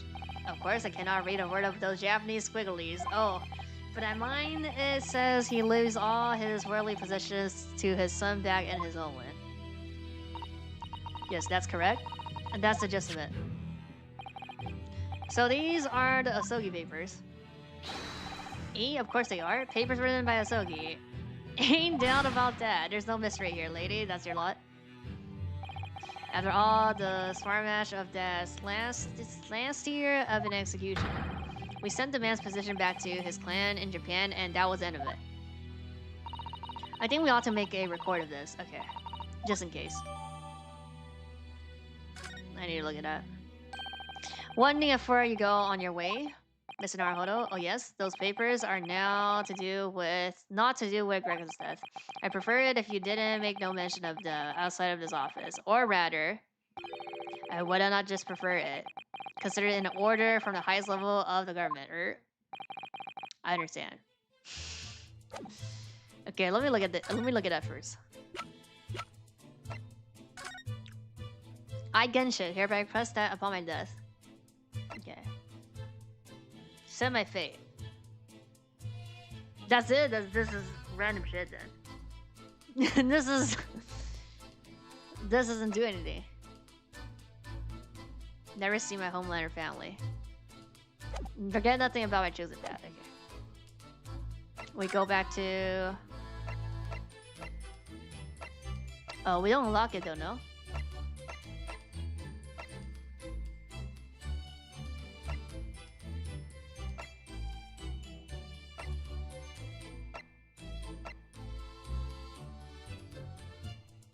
Okay, we go back. We haven't visited in a long time, no?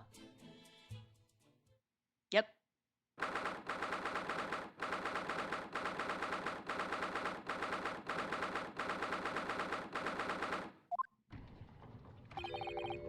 No argument, Professor Asogi. Prosecutor Asogi, you will continue with the trial exactly as instructed. Is that clear?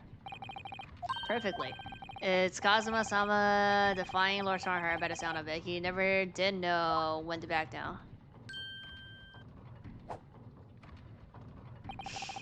On your way now, Asogi, my lord.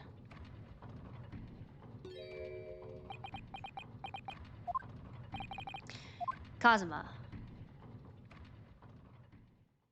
He could just leave and say nothing, huh? He left without saying a word, brah.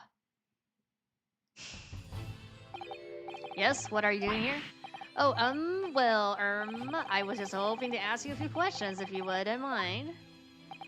I wanted Van Key's trial concluded today.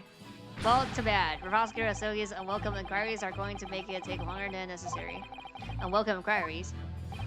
As a result, I'm losing even more precious time. Currently 2 hours, 55 minutes, and 41 seconds. 42, 43, 44, 45. Then we must resolve everything before 3 hours have passed. Mr. Naruto.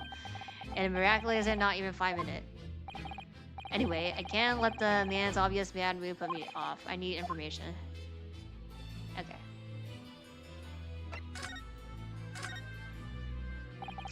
Does Prosecutor Asogi believe that the Lord Vancy is a Reaper? I wouldn't know. It was 10 years ago, in that fateful closed trial, that Lord Vanzy's made a name for himself among the jurisdiction, but the next trial he fought, he lost. It meant the ringleader of the criminal organization was acquitted, thanks to all the jurors being under the dress. But that's awful. The man's freedom was short-lived. He lasted just 3 days. Yes, let me see. He died in a rock slide at his place of work, I believe. Correct, that was the inauguration of the Reaper of the Bailey. And people believe Lord Menzies was responsible. He was brought to trial himself, but it was shown to have been an accident, so he must have had a solid alibi then. Nevertheless, the mysterious death continued. In total, 16 persons perished in unusual circumstances, and obscenely at the hand of Reaper. 16 people in 10 years is not that bad, to be honest. That's a long run of the coincidence. Well, the Reaper's identity may well be revealed by this trial, and the impact that revelation would have on British public cannot be understated. Is that why it's a closed trial? Yep. Precisely. This country hasn't seen a closed trial for 10 years, so the last one was the professor's, the trial of Genshin. Correct. Actually, we heard that originally you were going to prosecute that trial yourself. There's actually not that many objections in GAA, to be honest. Nantes threatened me to relinquish the prosecution to him that he might avenge his brother's death, and here we are, 10 years later. With the son of the man Van Zeeks had condemned now looking to avenge his father's death in the same way. They do say that what goes around comes around. However, it would seem that the new young prosecutor is harboring some alternative motive as well. Cosmo is. I like my organization to run smoothly in the exact manner that I prescribe. As with the giant clock in here, I won't tolerate a single clock being out of step with the others. So that's what all these gears are about in here. If the young man refuses to mesh with the other parts of my great machine, I will be forced to take steps. What? What do you mean? I mean, worst case scenario, he goes back to JP. Not something with which you need to concern yourself. In any case, all your questions will be answered tomorrow.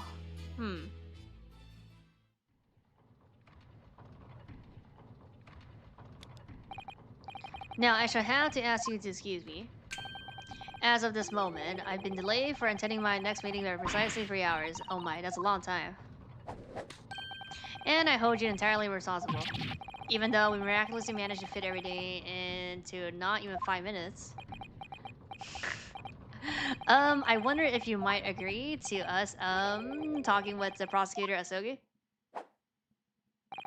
Discussion between the defense and the prosecution outside of the courtroom are generally frowned upon. However, I'll make an exception in this case. Now go. You can find him in his office. Oh, thank you. Okay then. We'll go to the office then. Let's go see him at once, Miss Naruhodo. Kazuma's my best friend in the role, but I'm really not at all sure I know how to talk to him at the moment. New location.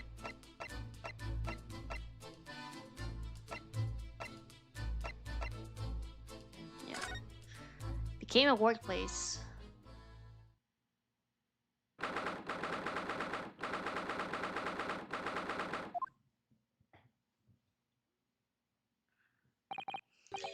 So this is the office of the prosecutor Asogi now, is it? Kazuma-sama is doing so well for himself. Even though he's always forced to kneel on the floor Japanese style in that dark corner. It's his habit to sit seiza style whenever he's working. The bats. Kazuma. I thought it wouldn't be long before you paid me a visit, Yunosuke. I was right about what I said, wasn't I? Sorry? That you have all the marking of a great defense lawyer. Making. Well, I always believed that you fulfill your dream of advocating in the British court. Just never imagined for 1 second that it would be as a prosecutor. Seeing you stand in a foreign courtroom, so gladly realizing your dreams, Kazuma-sama, I'm truly happy for you. And I'm truly thankful to you. Judicial assistant, Mikotoba. Yunosuke had always thought it would be fun for you and I to shake up the British legal system a little together. This isn't quite how I investigated it, but I suppose it's just another twist of fate. I've learned a lot of things during my time in London. About how Susato-san's father was himself a visiting student here once, along with Judge Yoku. And about what happened with your father.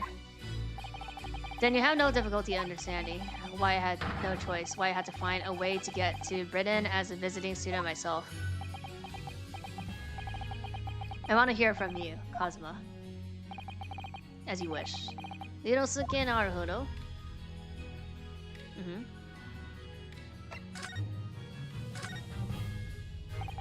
It's getting on for a year now since what happened on the SS Berea. We were heading across the ocean from Japan to Great Britain. When a bizarre series of coincidences led to those tragic events, I thought I lost my best friend forever. I must have been unconscious for a long time. When I awoke, I was lying on a bed. It was a narrow little room.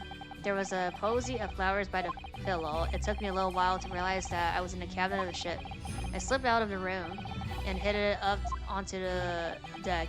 Were you already suffering from amnesia at that point? Yes, I didn't know what had happened or where I was. There was just this voice in my head. You have something to do, something no one else can know about.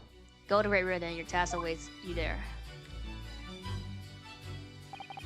It was a calling I couldn't ignore. It compelled me reluctantly. Out on deck, I saw that I was on a huge steamship and we were docked in a large port. Must have been Hong Kong. Yes, it must have been. Presumably just before we were due to carry your body off the ship. I had no idea of the situation, but I did have the feeling that this was in somewhat my last chance, so I concealed myself among the disembarking passenger and went ashore. Then I disappeared into the crowded streets of that foreign port city, so I could plan my onward journey to Great Britain. Just under a year ago, with all my past memory lost to me, I was left behind in Hong Kong. Everything was foreign to me. The sight, the sounds, the smell. My head reeled. I was surely at a loss. I realize now that I've escaped as a dead man, with nothing but the clothes on my back. No money, of course. Oh, how terrifying for you. Luckily, though, I had 2 feathers in my cap, one being your knowledge of English, I suppose. That's right, and on the back of that, I was able to pick up some work as a deckhand on a cargo ship. Eventually, after calling at countless ports, I finally arrived at Dover. That must have been some 3 months ago now. 出去性格比较的是吗？ Your forgettable tendency of purpose showing itself again. What do you guys think about this Lelouch? What's his name in GP? Because like white and black and like he also faked that. Well, I mean, Lelouch wasn't white, but yeah. Your forgettable tendency of purpose showing itself again. I mean, the man has lost his memory and had literally nothing to his name, but he still managed to make his way to London on the opposite side of the world. Of course. I had no idea why I moved heaven and earth to get here at that point. So how did you end up being Lord Mankey's apprentice then? That can only be called an extraordinary stroke of luck, really. You see, I was stopped at the border because I had no papers. They took me straight to Scotland Yard, and by sheer coincidence, Lord Strongheart was there to attend a meeting. That's when the second feather in my cap come into play. Would that have been your knowledge of the law? Yes, exactly. Lord Strongheart was curious about an Easterner with intimate knowledge of British law. He took me back with him to the Supreme Court and assigned me to the prosecution office. And then 9 days ago, yeah, you finally got your memory back after the trial involving Derbro. Yes, I did. Your father again shit. Ever since I first met you at Yume, you talked about your dream. Mark my words, Blunosuke, I'll be chosen as a visiting student, and mark my way to Great Britain someday. Did you know the entire time about what happened to your father here? Yes. 16 years ago. Oh! When my father left on that exciting trip to Great Britain, I was just a boy. We took a photograph together the day before his departure. It's my last memory of him. But what I remember most about my father is his unswerving sense of justice. This has to be like he did not actually kill anybody, no. 6 years after he left, a gentleman called at our family home. He told me that Genshin, my father, had been taken ill in England and passed away. Yeah. It was Professor Migotova, your father, Sasato-san. Oh my. Ever since then, the professor was very good to me. He even helped to fund my university education at Yume. I'll be forever in his death. But nevertheless, I just couldn't bring myself to believe what he told me. Oh. Then one day, a letter arrived at our house from Britain. There was no indication of the sender, so I opened it assuming it was from an old acquaintance of my father. The paper? What I read in that letter changed my entire life. What did it say? The actual papers, it said that my father had been a mass murderer, and the writer cursed the Asogi name. Oh, it's Lord Mankey. Oh no. As a result of that letter, I found out what had been hidden from me all those years. Wait, who wrote it? Presumably, the letter was sent from a relative of one of the victims. It has to be Lord Mankey. If whoever it was had been a member of the Derdashook, he could have been present at the closed trial. The letter revealed that my father had been sentenced to death, executed for being a killer. I'm so sorry you had to find out that way. I imagine the British government did its very best to silence whoever sent that letter. But someone who knew the truth and couldn't bear the resentment was always going to be a problem. But still, it could have been written by anyone. Why would you believe such a thing? There was a newspaper cutting included with the letter. It was the first I've ever heard of the professor, yada, and his terrible killing spree. Well, what did my father have to say about the letter? I couldn't bring myself to show it to him. What? Why not? Because he deliberately concealed the truth from me by telling me my father was taken by a fatal illness that couldn't have been easy for him, and he had done it out of consideration for my feeling. So instead, I showed the letter to Judge Yoku, the other visiting student. He flattered for the briefest moment, but then he just laughed the letter off. But in that moment, I saw it on his face. Yeah, he was undeniably shocked, shaken momentarily before recovering his poise. A year later, my bereaved mother stumbled to the strain of grief, and she too passed away. That's when I made up my mind that one day, without fail, I would cross the seas to Britain and seek the truth for myself. The truth about my father, Genji, and I wouldn't let anyone stand in my way. Oh, Kazuma-sama.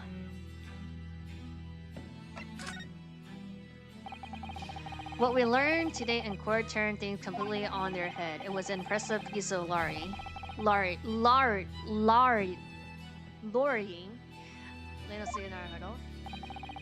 Keys isn't the Reaper, you know? I almost don't want to believe it myself, but it turns out that the Inspector Gresson himself, the victim, was. It's clear that the Inspector was behind the Reaper's activity all along. What? You mean you knew? The real question is, who's been giving orders to the Inspector? I wonder who, huh? Yes, Baroque Vancy is the real Reaper.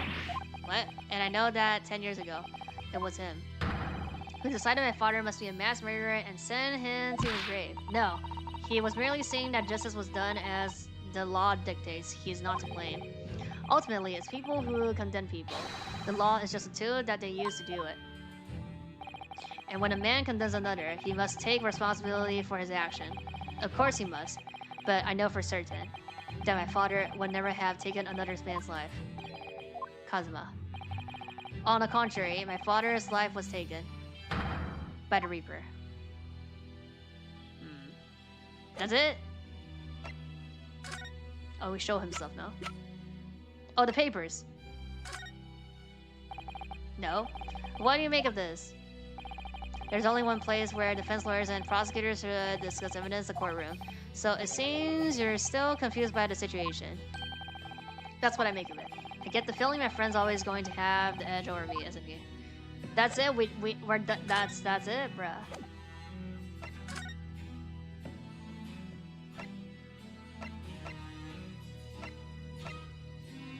Where are we going now? In some way, this place seems to be rather suited for Lord Van Zee there. Did I say that out loud? Oh my god. Such a chill in here.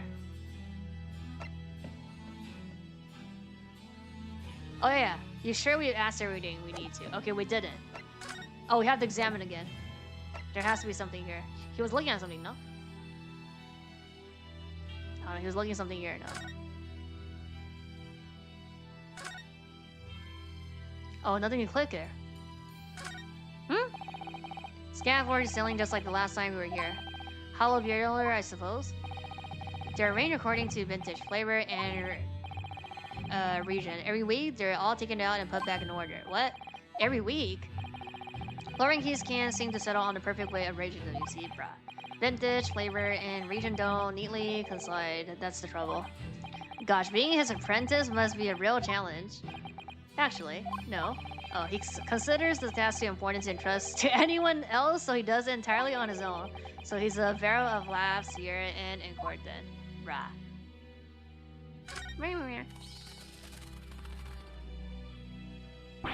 Wow.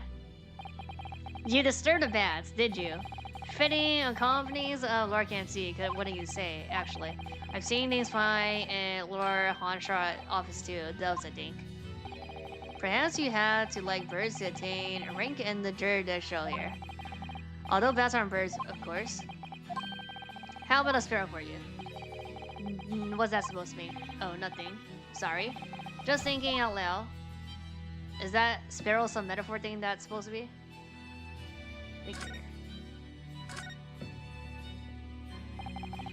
Do you know who the man in the portrait is? Brett, it's Clint. How do you not know? Why would I? What? But you're Lord Van See's apprentice. Yes, apprentice, not friend. And during the time I was suffering from amnesia, I didn't even notice that picture.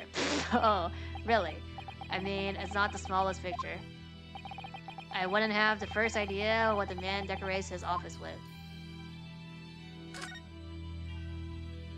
Oh, here is this. What the? It's a scale model of the crime scene. Oh, yes, I realize that. Does the prosecution office make a model of the same for every single case? Apparently so. Sometimes it helps to visualize things better and notice things you haven't spotted before. Actually, the miniature notice board is my work, be honest. You enjoy making that.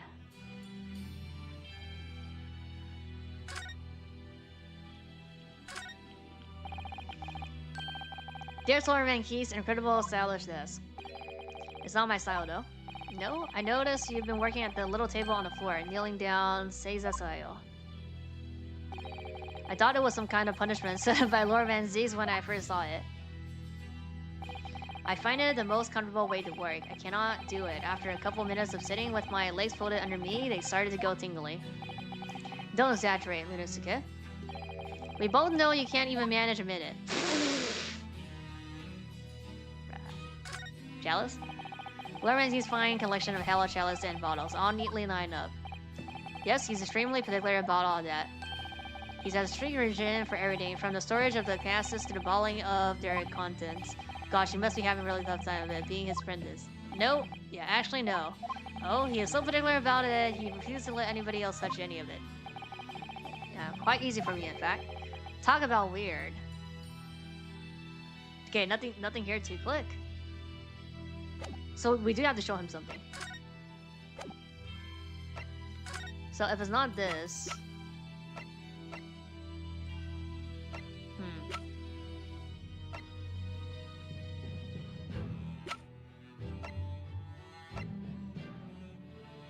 I have no idea. Let me see. Are you sure? We asked everything we need to. So we did it. I show him this.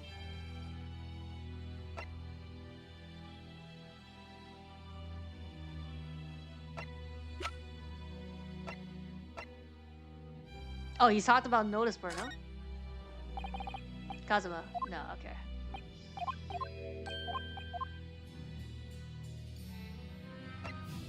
Oh, this? He doesn't know anything about this.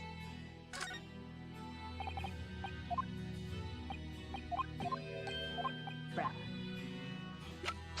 Okay. I have no idea.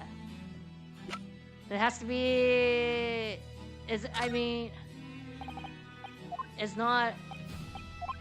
It's some type of evidence, no? If it's not the papers. Okay, I'm gonna click again because sometimes I just didn't click. 梦一个，我以为是纸啊，但是不是纸啊。So it's not the papers.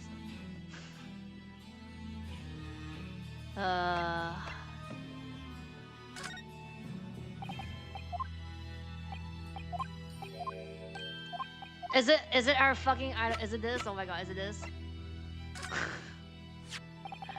Kazuma, this is your armband.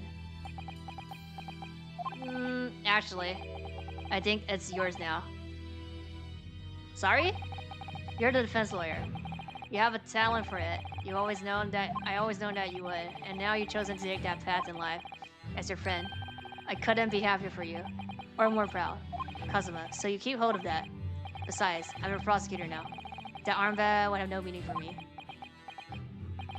Well, if you're sure. Thank you, my friend. Wait, I don't think that's it. I think we should do... Yeah, okay, that's not the one, okay. Okay, it's this. I was shocked when I found out they were related to the case, the red-headed league, I mean. Personally, it wasn't their plan to signal Area 1 that surprised me. It was the fact that so many red-headed people gathered from all over London that day. Also fake red people, though. Red-haired people. A certain great detective being among them. I expect those two are in the cells as we speak. Speaking, they've never joined up their little plan. Or maybe they're busy plotting for their next one. Is that it? No, okay. There's a lot of shit that we can ask them for, basically. Or is there something that didn't click? I think I clicked everything in the room, though.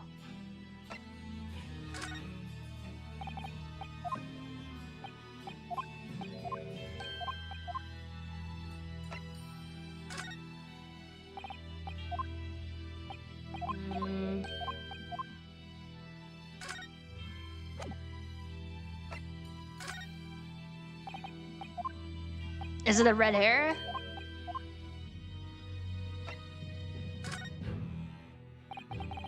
Oh, the Reaper. At last, I get to take my revenge. Kazuma, Lord Manzik isn't responsible for your father's death, and he's not the Reaper. He's a defendant, and deserving of a fair trial. You mean, like the one my father had? It's a close trial now, too. The conditions are exactly as they were 10 years ago, and even if it ruffles some feathers, I have a plan to show that man for what he really is. Kazuma.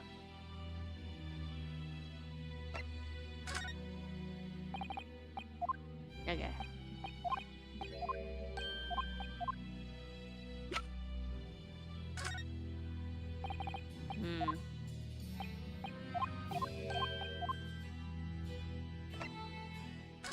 Show the photo, I show the autopsy.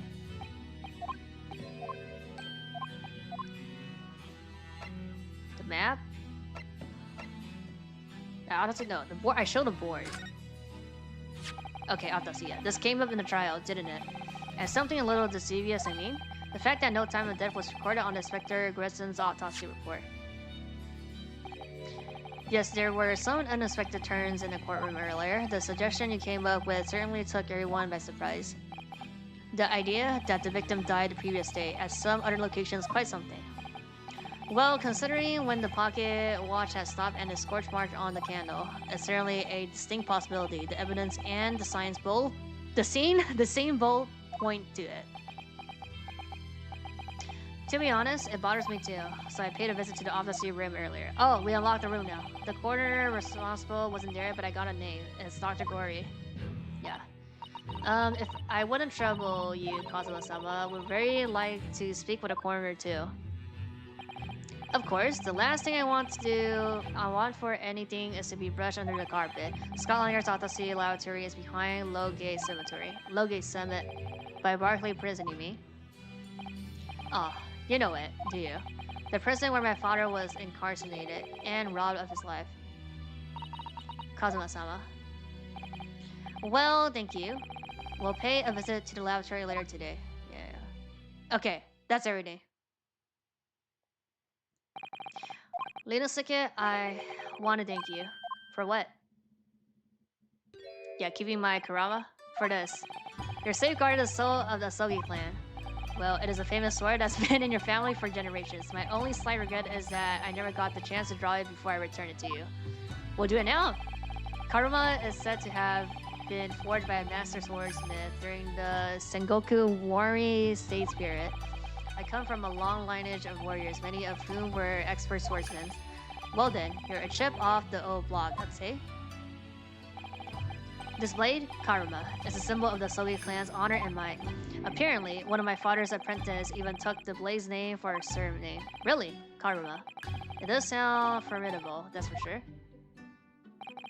16 years ago, when my father was a visiting student here in London, he had his sword forever at his side, which is why it means so much to me that I have it by my side again now too.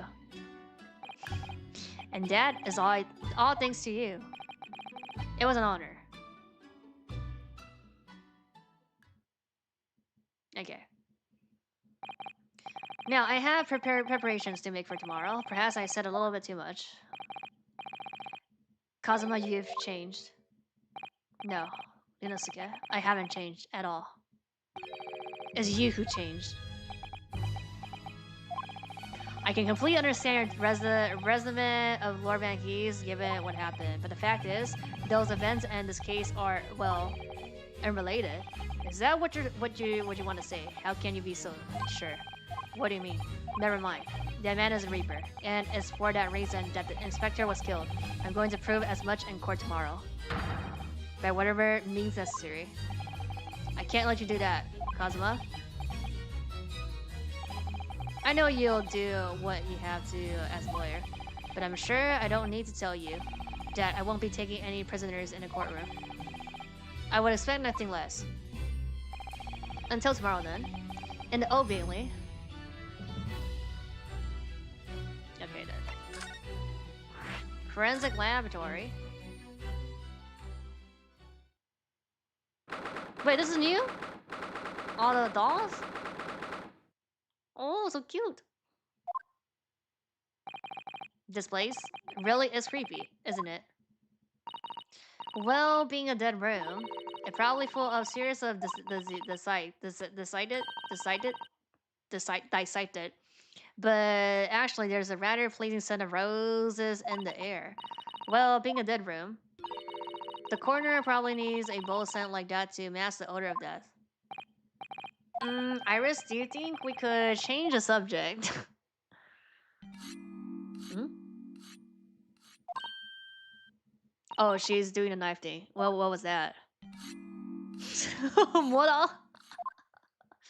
The knife? Or no? Oh, she's suing. Dr. Gory. Yeah. What? That noise before. I was sharpening my tools, yes. I'll be dead meat if I didn't keep a perfectly keen edge on them. Right. When following the collagen fibers in the derriere and expertly sharpening a scalpel, cuts like cheese, would you like a demonstration? Oh, yes, please. I'd love to see. Then, I think you'll do nicely. Huh? No. I wouldn't do nicely at all. I mean, maybe some other time. What's out of the cut? Well, we came here to ask questions, so... Time of death. We have actually met before. I'm a lawyer, if you remember.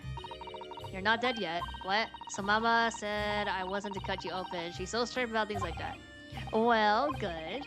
Dr. C has some scribbles at least. Oh dear. Looks like she's not interested in talking to us, for the time being anyway. For the time being. Oh yeah, we gotta click on shit. You mean until we die? I hope it's the way off. Sorry, but I wasn't planning on dying anytime soon. Surely there's some less dramatic way of making her listen. Yeah. Okay, I know what to do. The dolls? This looks different to before. Of course, Mr. Naruhodo. Miss Gori is a young maiden. She has all sorts of charming little dolls and the like around her place of work. Look. Oh, you're right. Perhaps she's not so strange after all. Are you sure about that? They're how I practice, oh. Sorry? Mama always said that operations and dissections require speed and accuracy, so I take out my needle and thread and stitch 3 new dolls every day. Right. Isn't this like fucking, oh my god, what's the name? 这不是被 R 打死那叫什么 What's that thing called? Furry? Oh, what's that thing? The fluff, not the fluff. Oh my god, what's the name? The scissor bear? Caesar bear. I used to make livers and kidneys or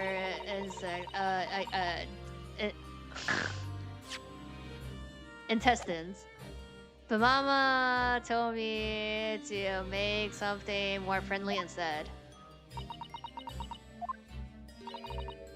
That's quite different to what I imagined. Oh. This. A table and a set of sharp tools. When you consider each in isolation, it all looks quite innocent. So why is that when you put them side by side, they're the same? They seem horribly disturbing. 对，摸玩具。It might be best not to ponder it too deeply. That's Mama's dissection table. It's too high for me, though. It is? If I fell from that height in my sleep, it would really hurt. What? You mean you sleep in here? Obviously, work is very involved. It's usually too late to think about going home when I'm finished, but I have bad dreams when I sleep here, and I always end up falling onto the floor. So I like to exchange the table for a lower one. Maybe you should just go home.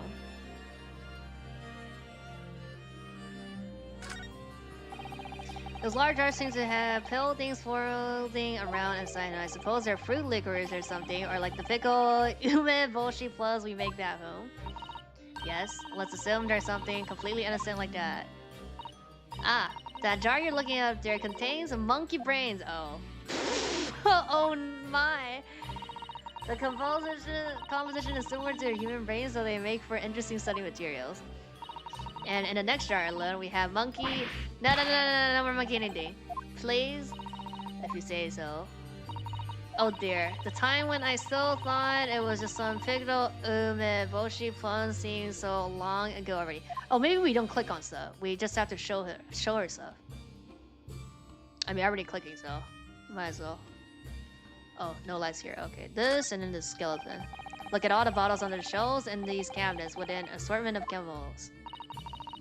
These ones here are labeled highly toxic. That's worrying because there are also things that look like salt and pepper shakers in there. Oh yes, and they actually say salt and pepper on them. The doctor probably spends a lot of time in this room. I suppose perhaps she has meals here sometimes. It's the same. Life goes on even when you're surrounded by death. This is all the same. Well, look at this. What a magnificent display case. The cherry would have been... Yeah, this is the same as well. But like, yeah, just ignoring the thing. Wait, how about the owl? Oh, this is new. It's 10 people. Pardon? It's made of the bones of 10 different people, all mixed together. Some of my best work. I was admiring the case, actually. The scary skeleton inside is something I intend to ignore as best as I can. Crazy mask, how many stuff do you have? What do you mean? You're strange. I wonder who is the strangest. That looks like an owl and a crow up there. I know, and they haven't even twitched since we came in here. Well, no, they wouldn't have. They're, yeah, the mounts. Okay, this is the same, unless like she adds something here. Sleeping with their eyes open, yeah. This is all the same. Dharma dollar display, yep, this is the same. Okay. Okay, so we just have to show her something.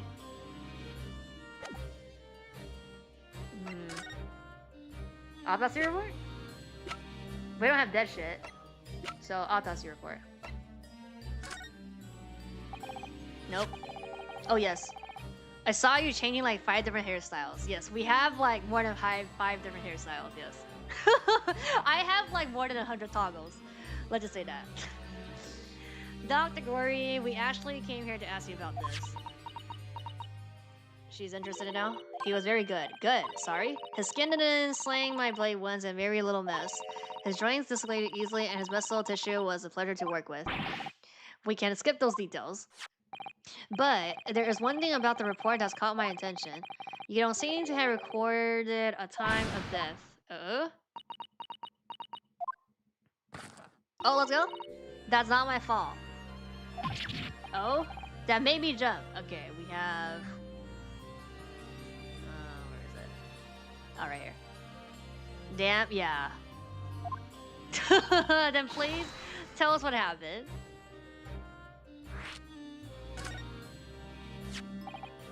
So, why doesn't this officer report include the victim's time of death then?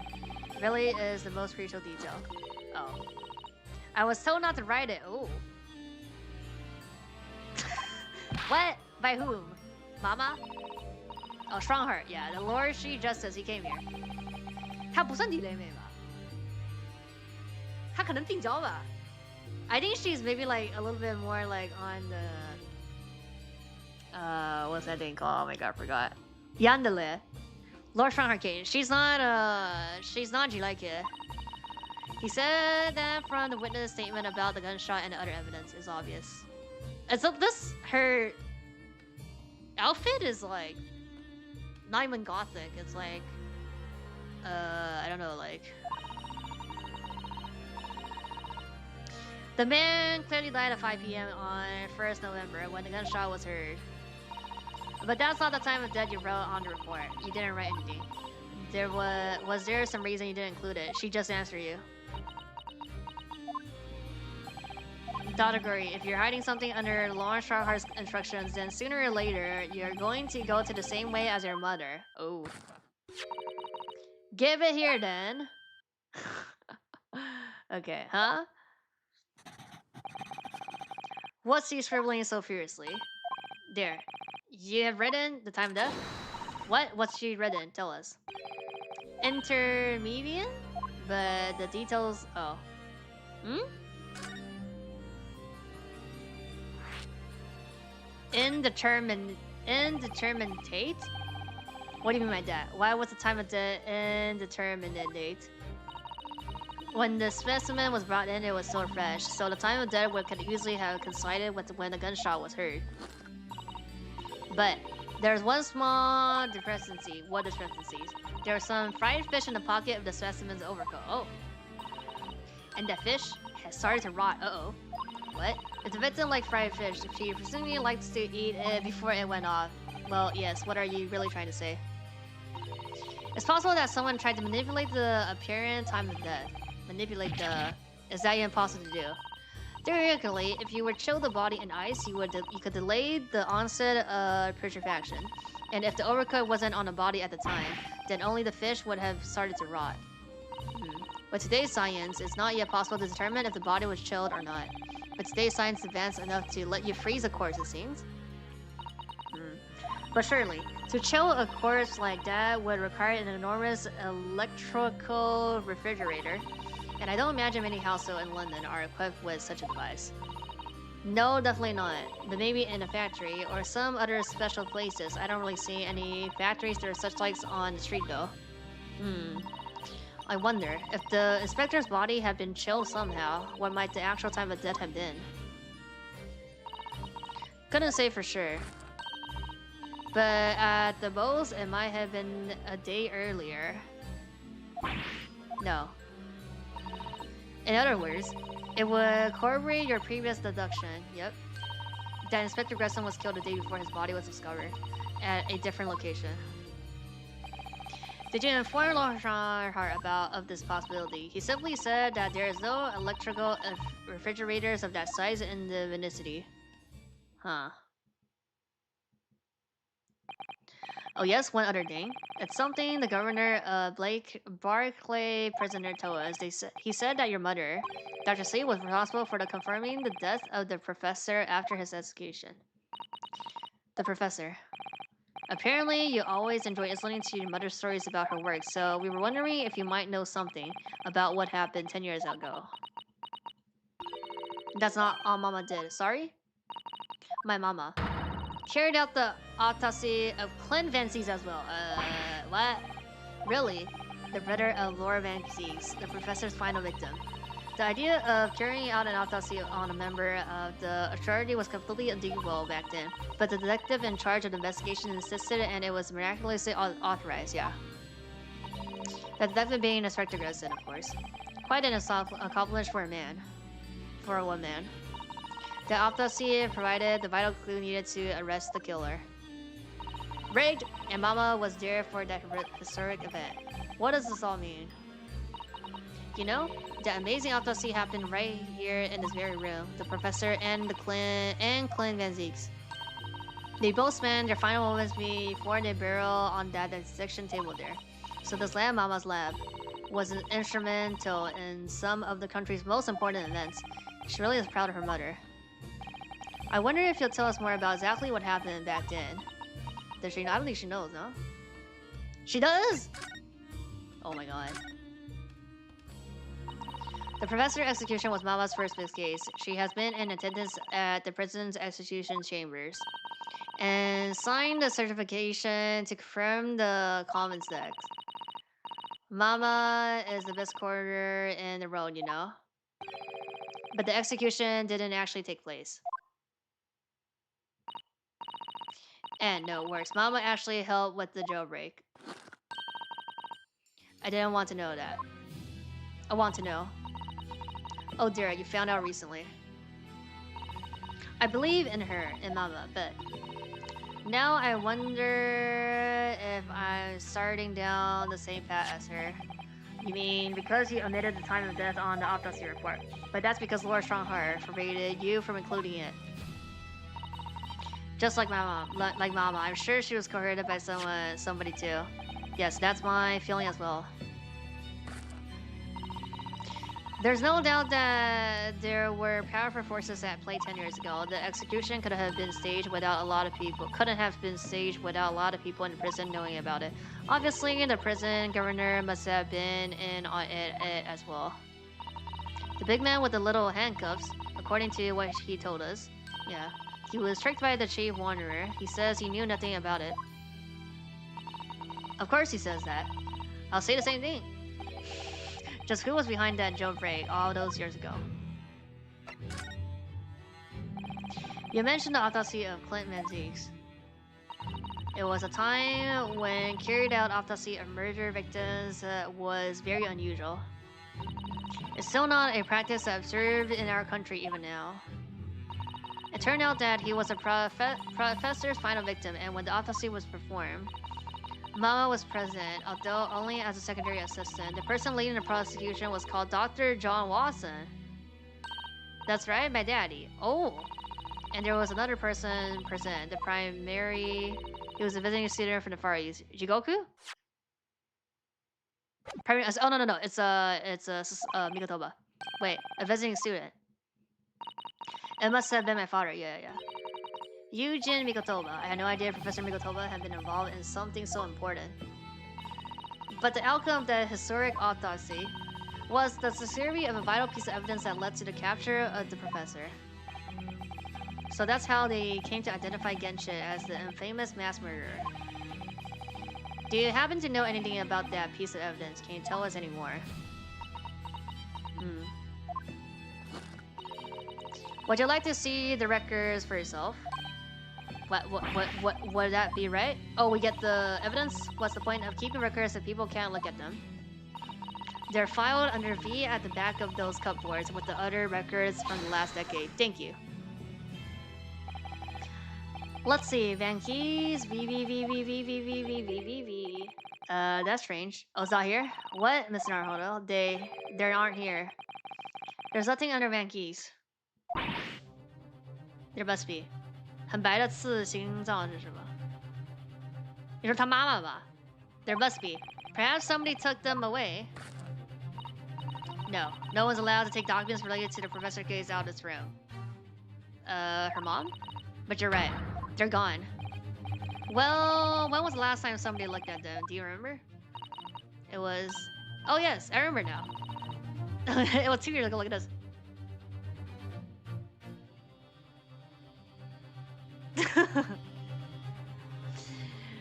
It was years ago. A consulting detective came one day saying that he'd like to see the records. Sholmes? No, you don't mean? Sherlock Holmes was his name, bruh. Deep down, I knew that it was coming. Do you think he stole the records? Oh no, surely not. Iris, that can't be right. Can it?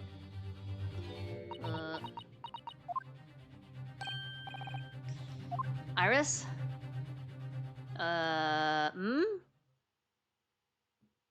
翻白眼。笑死。Bruno? I hope you don't mind, but... What is it, Iris? I've just remembered something very important I have to do. I'm going to have to leave you now. What? Oh, this is very sudden, Iris. Well, we'll come with you then. Oh no, there's no need. You and Bruno can take your time here. Bye for now then. Good luck. She's going to... Sholmes? Wait a minute, little girl. Me? I remember now. You've been here before, haven't you? Oh, have you, Iris? Yes, 2 years ago. When the detective came. Uh-oh. You were with him, weren't you? You were a living specimen then too. That's the way it usually works, yes. Uh-oh. Was I? I really don't remember. Anyway, sorry. But I must dash. Bruh. Wait, Iris? I blew up a plot for you when you come home. What's the matter with her? She's behaving really strangely all of a sudden. Sus. Well, in that case, we won't keep you any longer either.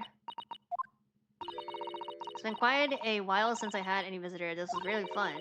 But next time you come, I prefer if you were ready for a night session. Can't make promises. Sorry. It's a bit strange that the record that Clint Van Keys autopsy have disappeared. But I think, well, we have asked all we come for now. All we came to ask now. Okay. Let's have a closer look at this. And then again, let's not. At least not while she's armed. Okay, now where do we go? Oh, we're trying to find them now? Chome? No? Oh, we go to prison. Nobody's at the prison. Oh, we go to the room. Haven't been in a room in a long time. Okay.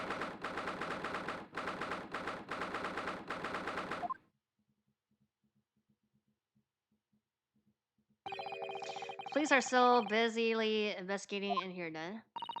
But Gina's nowhere to be seen. Where is she?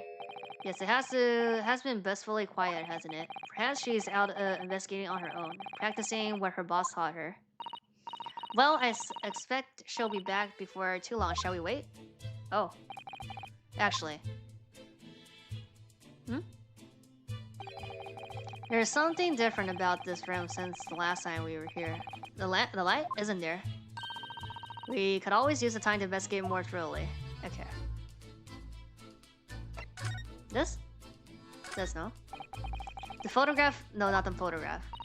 Realizing the realizing the identity of this lady was a very great clue to exposing gossip's true identity.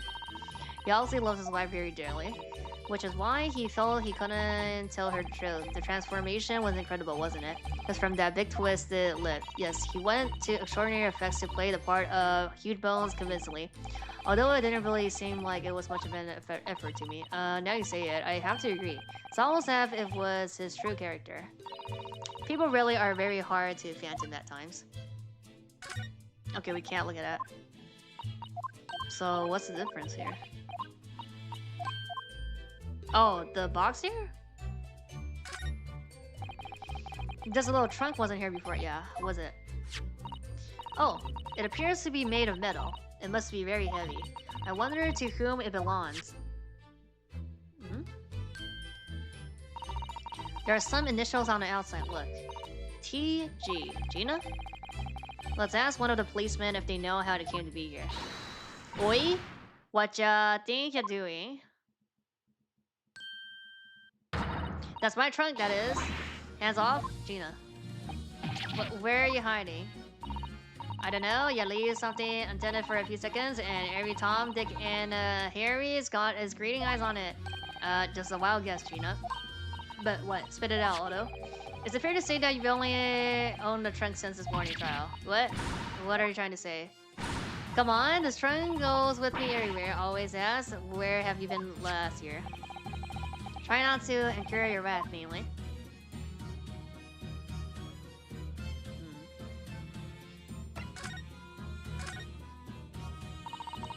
You should hear them talk at the yard now. They should be ashamed of themselves. They're saying that it was the boss who killed all of the burglars. You mean the whole Reaper thing? Yeah.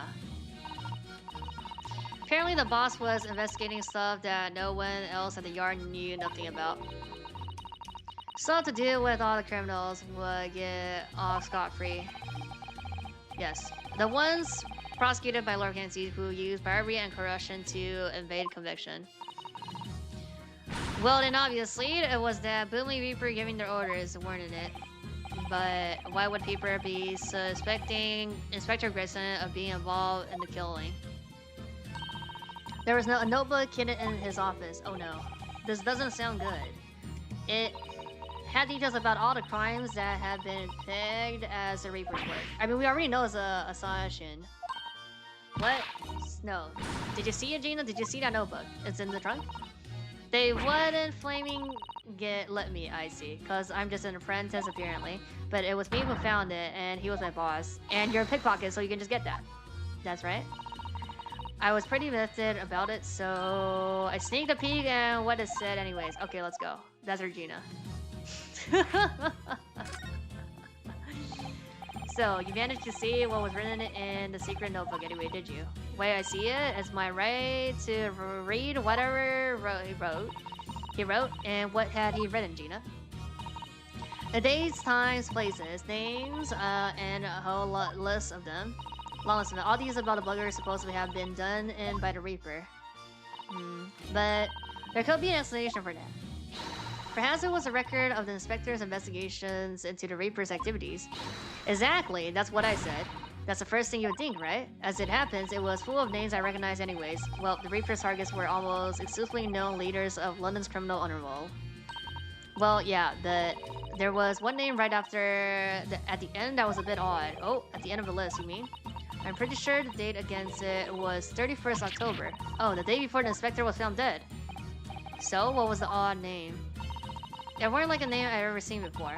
It was something like, Nah, it's no good. I can't remember it, bruh. I don't think it was an English name. Put it that way. Japanese? Jigoku? Oh dear, what a pity. There was something else too. I don't know if it matters, but the same name keeps coming up over and over. Shin. Yeah, it was. Yeah, Asashin. Don't suppose it means anything, but...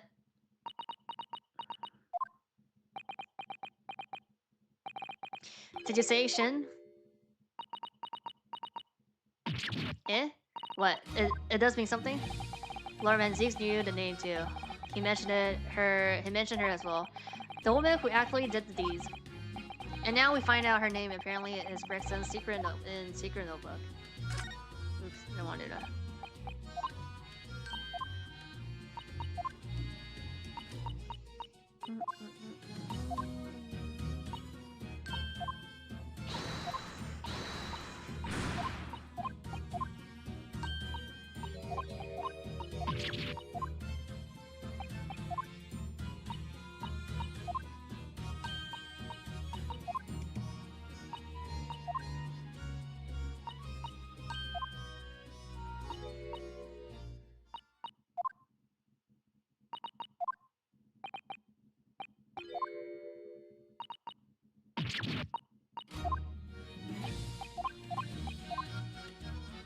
Okay, your investigation. We haven't seen you for a little while, have we, Gina? Well, of course not. I've been busy, ain't I? Investigating and that.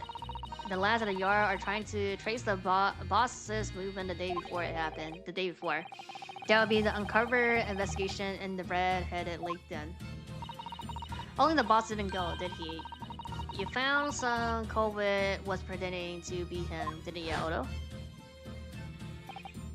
Yes, it was him who actually went to the park on the Lime Street that day, posing as Brixton.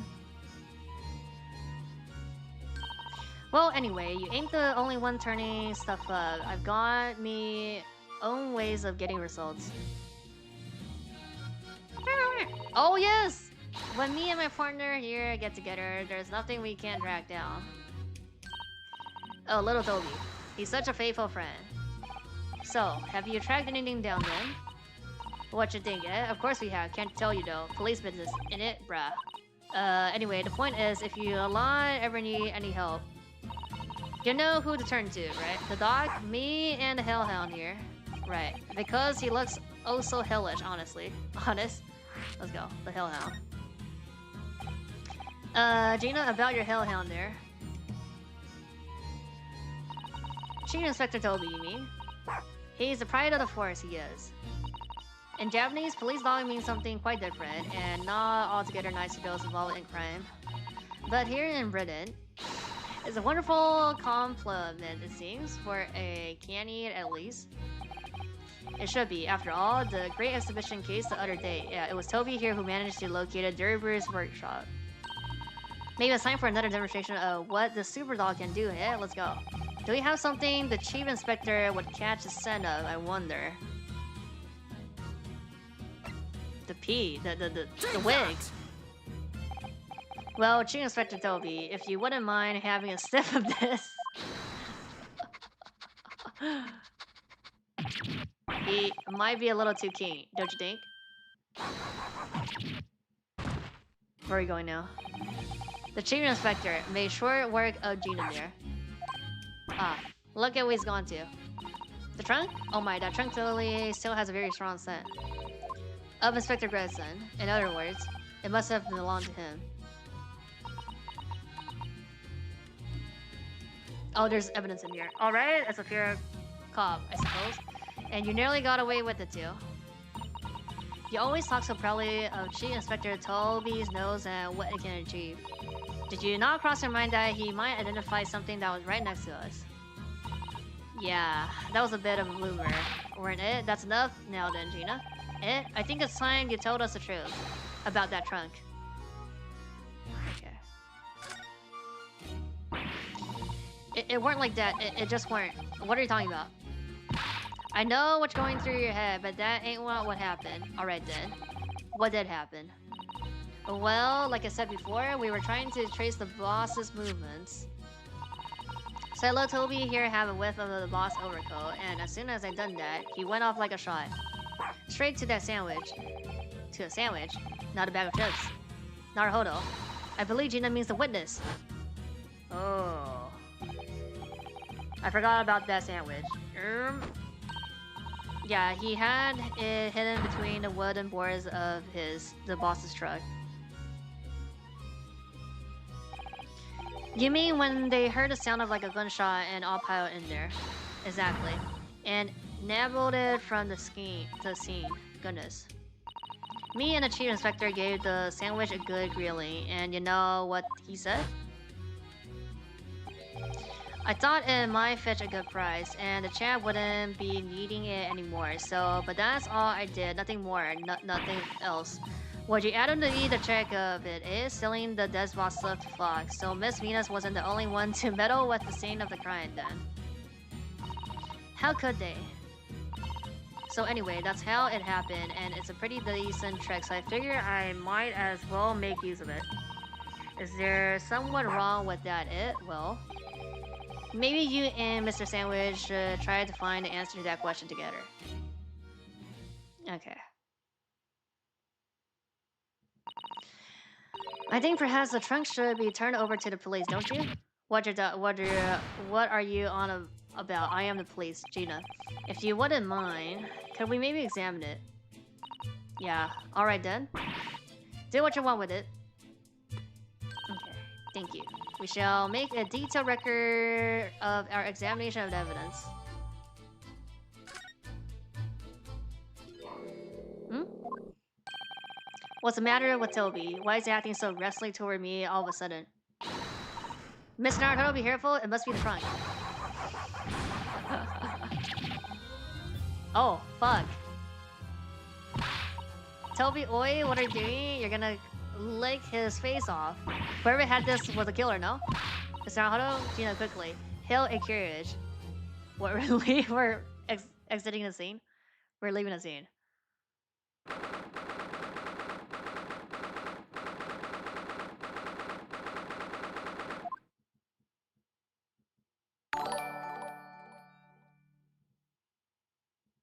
Oh.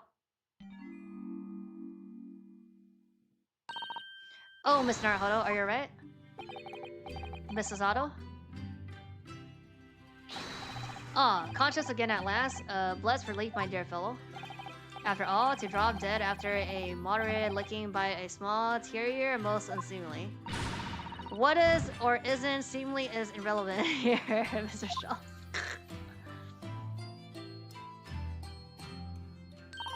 So glad there's no lasting damage. How are you feeling? I'm fine, thank you. How about a trunk? Did you bring me back here? What's this on my head? A bandage? Sadly, we have no eyes. So that's a compress of sugar water. Sugar water.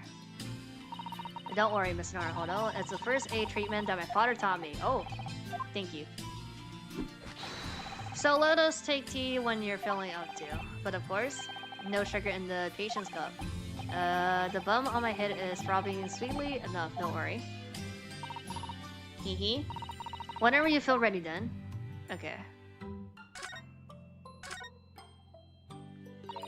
Are you alright, Mr. Naruhodo? It's rather unusual to find ourselves here in the middle of our investigations. It's just occurred to me that I might have forgotten something when we left this morning. Please don't worry. As long as you continue to investigate thoroughly, you won't go far. Oh, yes, of course. I must get back to work as soon as possible. Okay. I mean, they're telling me to go down, right? Thank you for your concern.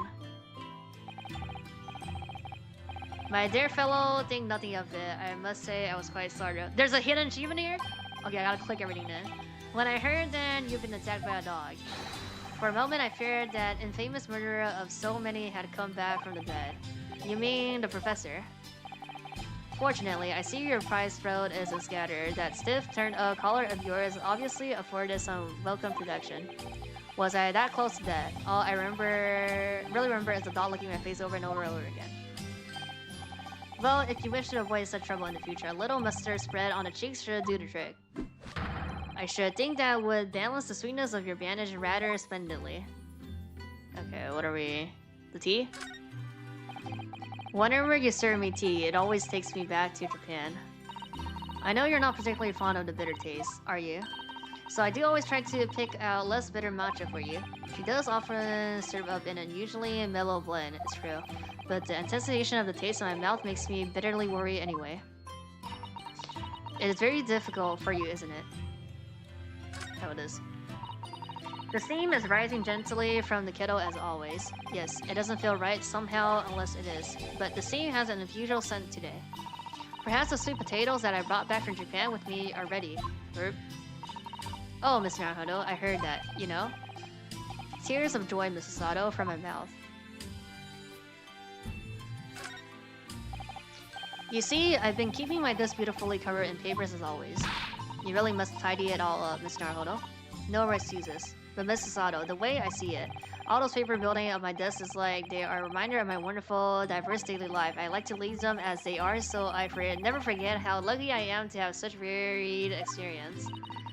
In that case, you should definitely have a thorough tidy, and then you'll be able to see your papers building up all over again and feel that joy renewed. Still can't beat her in an argument, even though I'm the lawyer here. Okay. Oh, this.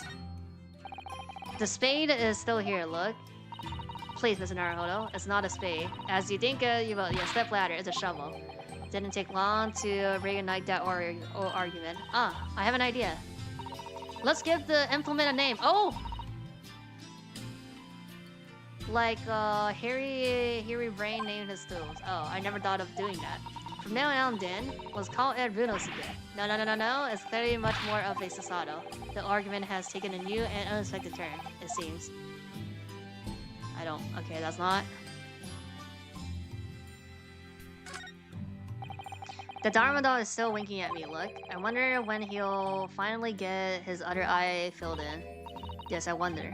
Well, you should know, Sasato-san. I entrusted the task to you. The truth is, I have already decided that when that will be. What? Really? That's my little secret. This is a step ladder? Okay, it has to be decided. Oh, this! This is new? My desk is just as it was before I left it. It was? Sumi ink and a calligraphy brush, even though we're in England now. That strikes me as typical you, Mrs. Sato, and typically not you at the same time. Well, I do enjoy all the wonderful new things to come out of the West in the Cultural Revolution, of course. But I'm not really ready to give up my brush just yet. And anyway, Sasato can write more neatly with a brush than most people can with a pen. Practice makes perfect, as they say.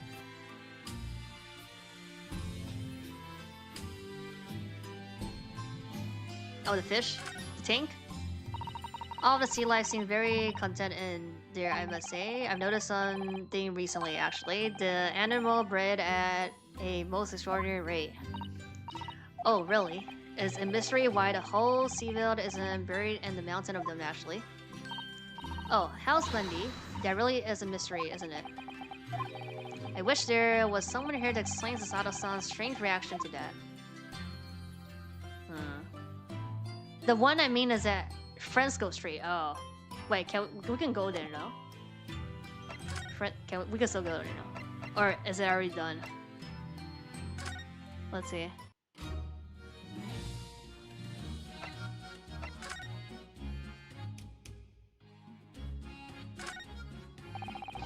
Details of the case stretching back over 10 years on this notice board. Yes, the history of Lord Mancey's defeats in court. Don't think that's appropriate description.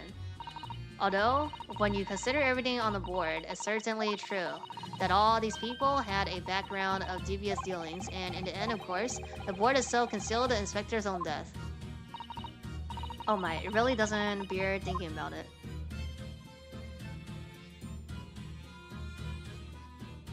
already click everything here. Gina? Is it Gina? Yeah, talk to Gina, okay. Excuse me. Sorry, sir. Can't see a thing, sir. Too many tears, sir. Right. Perhaps I'd better leave you to your work then.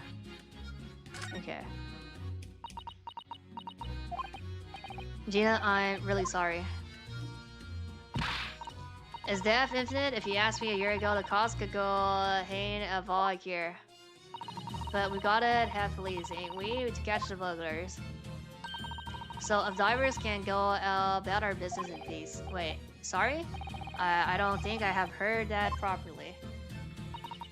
He said he was gonna teach me everything I need to know to be a detective. But all he got around to show me is where the best flaming fish and chip shops are. Actually, that reminds me. Preston said he was supposed to be going to Paris in the near future, didn't he? Yeah. Is something wrong? Oh no. I'm sure I'm reading too much into things. It's just that the timing seems very coincidental, huh? You know? The boss was acting a bit strange recently, like he was always in a rush. Oh! Best chip in town for talking to Gina after disengaged consciousness. Okay then. Using a candle as a timer device. Very ingenious, I must say. Yes, the culprit arranged it so the firecracker would be set off at 5 o'clock and then leave. So that loud bang was heard at precisely the moment Lorenzi arrived, yes. If only he hadn't picked up the gun from the floor. Something you probably told yourself once upon a time. Yep, I imagine, yes. I've learned that lesson by bitter experience. I would have turned and run a mile for it. Which may not have done you any favor either. Tangata Kuba! She's like crying. Turns out that Grissom didn't actually die in here at all. Where on earth could have been killed? Well, one way or another, we must find out. For the inspector's sake. You know? You look awfully pale again today. Sorry? When I started thinking it all through, I conjured up some horrible image in my mind. Your imagination is a culprit here, then. Most certainly guilty. Never had imagined that this little figurine would turn out to be a watch winding key. Suppose it's a policeman because the pocket watch was a gift from Scotland Yard. Seems there was so much more to Inspector Gresson than we ever realized. He was clearly a brilliant man. A sufficient ship that threw us off. I feel as though it ruined his image. Really don't think we should blame one of British staple cuisines, but think about it. Imagine if it was Sholmes. How would you feel if instead of that old beer pipe that's always in his hand, Sholmes had a bag of chips? That's fine. Rather disappointed, if I'm honest. Exactly, bruh. This revolver. Just who does it belong to? Well, we know it's the type issued to the members of the police force and jurisdictional. But Gregson's own gun was found on this person. And of course, Lord Francis had admitted to losing the firearm with which he has issued. Such absent-mindedness, not familiar to you. Starting to think the code. Hard frog shooter and I could become friends after all. Then I wish you every success. Okay, that's everything then. Go back to the attic. Yeah, then we go to the suits basically. I think I already clicked everything here.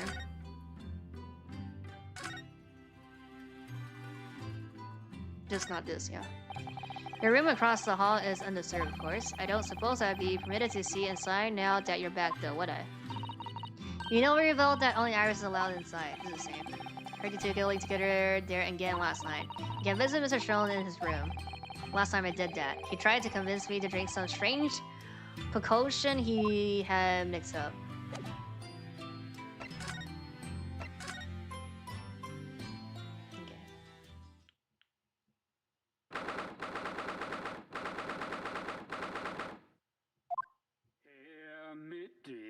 Schwarzbiergebot. Modend Wien Feuerberg. Den Schlund es mir verbrannt. Ach, Hopfen. What on earth is going on here? Am I having a bad dream? Oh no, it's an old German folk song. Rather a fine rendition, I think. That's the least of my concern. Iris? Iris, what's the matter? Oh, she knows about... Wait, who's that smiling? I mean, who that... Relax, gentleman over there. Iris? Is she even listening? Excuse me, sir. I do apologize for troubling you. Whistle, you singing all merrily. Oh, something broke, that's why. Could you be kind enough to explain the situation? Well, that worked. A fruiting gentleman and a muted young girl. A rather tantalizing juxtaposition, and one that appears to have ignited the goods of deduction within me to find their voices. We're gonna do that? Oh, shows you mean? Bruh. The strings of reasoning within me are playing now as a delightful duel. One melody sings of a reunion full of nostalgia. Whistle the other is a morose theme about the great secret you're trying to desperately to conceal, Iris. She's turned as white as a sheet. So as usual, you've instantly seen the very heart of the matter. And by the time my own brief performance is over, I feel sure this gentleman's song will reach its finale. So then, to Music Land, where all the sweetness and delicacy and harmony. Pray do enjoy Sherlock Holmes' latest logic and reasoning spectacular.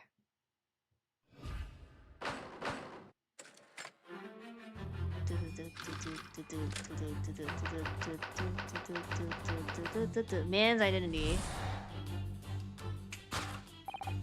Firstly, we consider the gentleman's nationality. Clearly, he's a German with no grasp of English language. As evidenced by the German song, he's not seen, he's dead. He sings and his apparent inability to understand when asked to cease. Says, so why is the man here at all? And in such apparent high spirits? The answer, of course, Iris, is clearly known to you. Indeed, we need only to follow the glaze of those bright young eyes to unravel that particular part of this mystery. The reason for the man's mildly irritated raveling is revealed by the herbal tea. Is the thing on the ground? You obviously offer our German guests a cup of your latest herbal one. The tea's detectable flavor has made the man's spirits soar, and resulted in this joyful ditty tumbling incessantly from his lips. I eagerly await sampling the flavor myself that I may join the fellow in his state of elevation. Now the next question. Who exactly is the gentleman, availing himself so thoroughly of the saddle?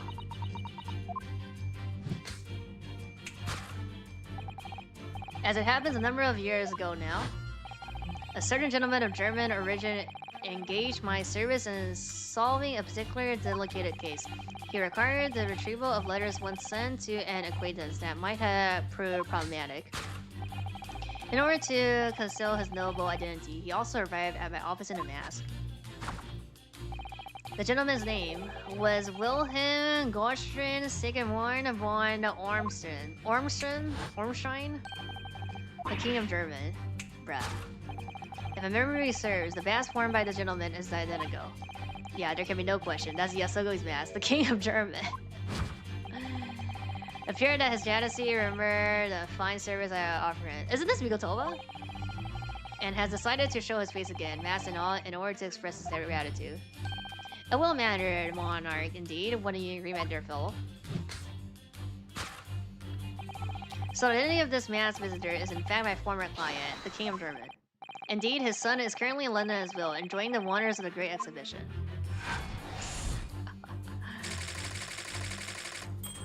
Bruh.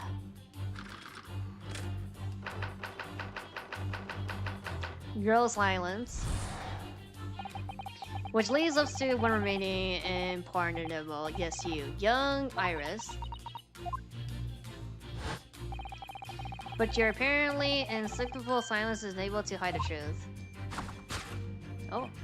Yes, the reason for your muteness is concealed inside the knapsack. A £5 note, I believe, I must say. As your comrade, I am deeply saddened. It would appear that you've allowed yourself to be bribed into silence by His Royal Highness, earning yourself some spending money in exchange for keeping quiet about the king's secret. And now the final piece of the puzzle. What is the secret? This secret you strive to hide with your silence, Iris? Ah yes, we need only follow that brief, involuntary twitch of your eye to find the answer. You're attempting to abscond with that coffee cup. My favorite coffee cup, in fact. The thing that got broke, or should I say the handle of my favorite coffee cup? It appears that His High Spirit Highness broke it in the midst of his hijinks, which led us to the sad truth. My favorite coffee cup has been broken by the King of Germany, and Iris, you tried to conceal it from me.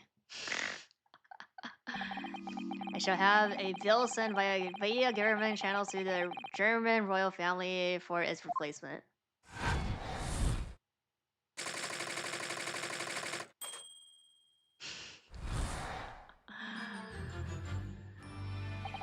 This concludes Sherlock Holmes' great deduction of this painful puzzle.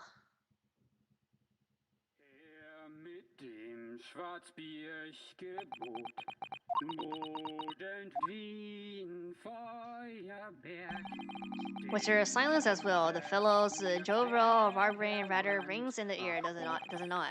Ha. Mr. Sholmes, I must say something that rather trouble me. Pray, Mrs. Sato, do tell. His Royal Highness doesn't appear to have moved a muscle since we arrived. And you haven't said a word either, Iris. If Mr. Sholmes has it all right, you might as well own up to it now.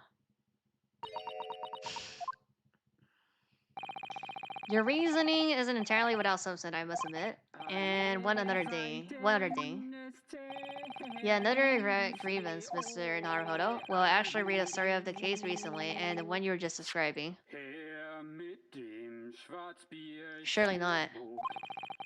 According to that, at least, it wasn't the King of Germany. It was the King of Bohemia. Goodness, was it? Yes, that's quite true. Master God, the prince, testified to that in court. In his words, I have come to see the great exhibition all the way from my home in Bohemia. I would ask you to keep that minor error to yourself. It could easily become quite a scandal. I believe, Mr. Naruhodo, that it's our turn now to make some corrections to a number of minor errors that may have slipped in. Minor errors. Yes, even Mr. Sholmes is willing to admit that he might slightly wide the marks this time. Although it's clear that Iris is definitely hiding something. We need to find out the truth behind this mysterious scene. The one truth is incontrovertible. My favorite coffee cup is no more. So, shall we embark again on a joint presentation of Sherlock Holmes' Logic and Reasoning Spectacular? A scandal in Bohemia? Is it Holmes reference? Hold it.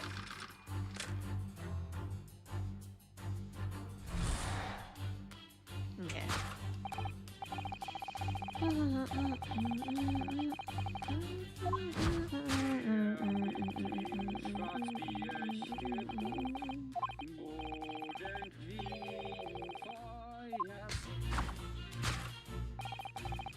The answer, of course, Iris, is clearly known to you.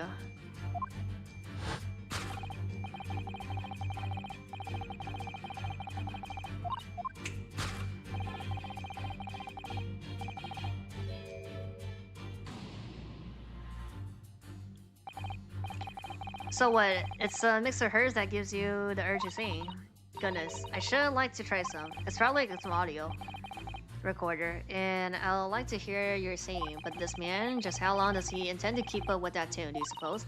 As I said, he's been stock still the entire time, and if you look closely, his lips aren't moving either, yep. So I'm not sure what's exactly responsible for the spirited singing. But I suspect the answer lies at the end of Iris's blaze. Bruh.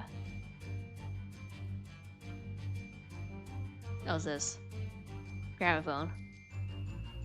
There's only one thing here, huh? Wait, this is a gramophone, still rarely seen in our own country. Sound certainly appears to be coming from the horn, but machine singing that can't be right. Science and technology are changing the world rapidly, Mr. Naruhodo. What's right is changing too. It's too much for my brain. Well, at least we found our answer. Okay. Take that!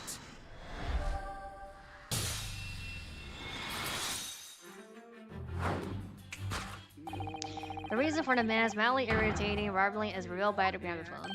Indeed, for no well-bred gentleman would break into the obscure town when making a social call. In other words, this gentleman isn't singing at all. In fact, it would appear that the fellow is unconscious.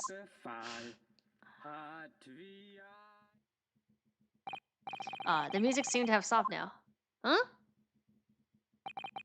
I asked you, Mr. Naruhodo. Yes? Why would I have purchased a recording that's gibberish? How would I know? How should I know? Well, never mind. On with the detection. Who exactly is the gentleman? Avail himself so surely of the settle. Okay.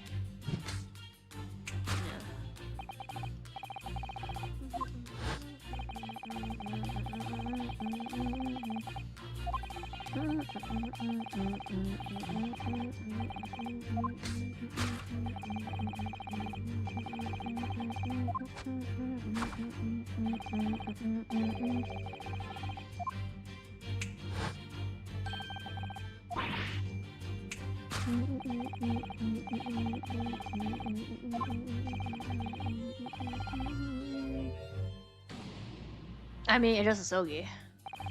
Although we already established that it was actually the king of Bohemia, it seems Mr. Jones intended to persist with his Germany theory for some reason. Come to think of it, the young prince was wearing a mask as well, wasn't he? Master Gods, the boy whom you had in tears. Don't remind me of anyone else. Do you suppose all members of the aristocracy of mainland Europe wears masks? I'm sure they do. Well, probably. Anyway. The point is that mask doesn't belong to any king. No, that's right. As we well know, because we can identify the true owner of this mask. Oh, we just say this. Take that!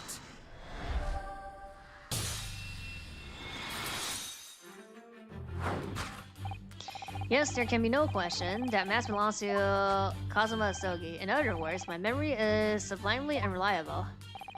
Only you could try to make that sound positive. Kazuma's masks have been lavishly on his metal chest for several days, yeah. Though that doesn't explain why the gentleman is wearing it now. But it is now a simple matter to determine our guess's identity. After all, the gentleman is unconscious. We need only excuse ourselves in advance, gently lift up the mask and peer beneath it, bruh.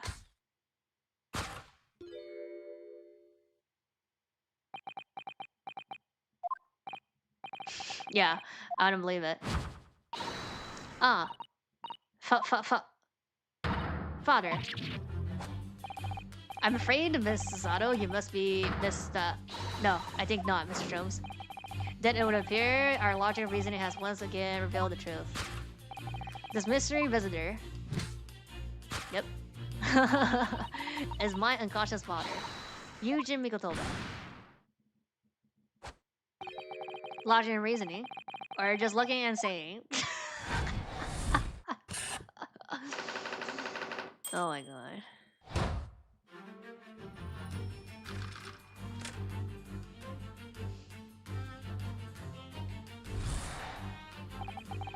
Which leaves us with the one remaining impartable. Yes, you, young Iris.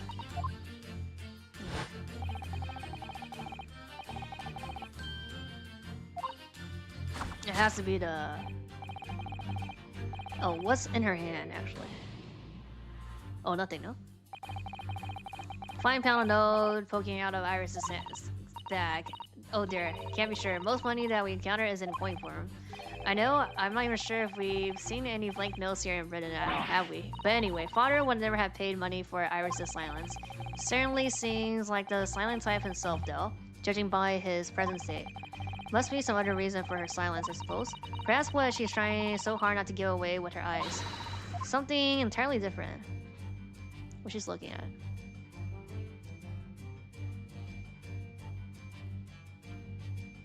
Bruh. Metal chest? Oh, something's in here, no?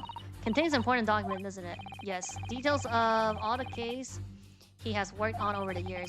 Written up by his father, if I remember correctly. Iris insists that the chest is kept locked at all times. She's never ever once shown me inside. Well, its contents are invaluable at her, I suppose, and entirely irreplaceable, but look at it now. The catch is unlocked for once. So it is. Oh. That's hard to ignore. So is this, no? Very. I've never seen that chest unlocked before. And all the time we've been staying here at Baker Street. Is it the metal chest then? That's the only thing here. I mean, the other part is what? Yeah, that's the only option, huh? Take that! Okay.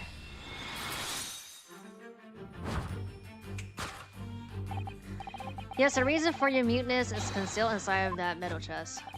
An excellent observation, for upon closer inspection, there is something different about the chest's appearance. It's kept locked at all times, yet now, the catch is open. Evidently, this has something to do with your refusal to speak, Iris. And it's a simple enough matter to incite you to speak, I'm sure. Really need to open this chest. Here we go. No, Hurley, don't. Oh. Oh, that's how he's a cautious. Oh my god. Bruh. Mr. Shows, Hurley. Bruh. So we solved the case here. He's dead. Never. Oh, Hurley. I told you not to open it. Ah, so you found your voice now, Iris. Ah. In other words, what just happened clearly reveals the truth here. Yes, the real reason for your silence until now is this somewhat different than the usual dance of deduction you perform with Mr. Jones, isn't it? Well, he's left me alone on the ballroom floor, so I'm going to have to dance this next part solo. And anyway, I need to get to the bottom of this for my own peace of mind. Now then, Iris isn't usually the silence type, so you mean you don't actually know the answer yet, despite that knowing point of the finger before. Mrs. Sato, sometimes a man needs to point his finger first and think later. Oh, well, if you say so. I think we'd better examine Iris more closely and try to rescue the situation then, huh? Oh, it's the key, yeah. There was no key before, now she has the key. That's the key she's holding. Look, I'm sure that wasn't in her hand before. Yeah, was it? No, you're quite right. It's appeared as if by magic. That's strange. A big old iron key. Where did it materialize from? Take that!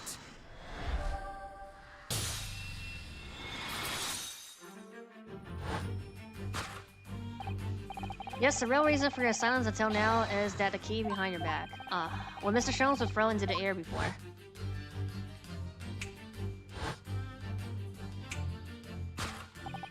Just before you called out to try to stop him, you slipped something out of your mouth.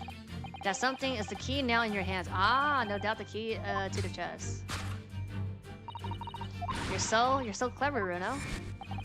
So now it becomes clear. Thanks to Mr. Jones' graphic demonstration, we can well imagine what happened here. But Professor Mikotoba also opened that metal chest only to be punched into the air. And land spawned on the settle. But wait, that doesn't explain all the facts. What about the salad scarf? And a cup of tea? And above all, why would he be wearing Kazuma-sama's mask? Well, for those certain details, I can think of only one explanation. Clearly, an unreal miracle took place in this room. Isn't that right, Iris? Did she stage it? Consider how the room was arranged before this whole painful experience took place. When Professor Mikotoba opened the chest, completely unaware of what awaits him inside, the mask was flung into the air just as he was, only to, okay, so land neatly on his face when it fell back down. And the cup of tea journeyed through the air and it caught on an unconscious Professor's finger. Yeah. You mean to say that the salad scarf is actually just a tablecloth? This is a great detective's office after all, a place of miraculous deductions.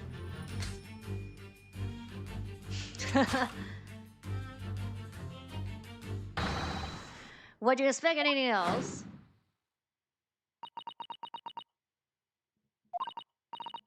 Yes, you're right.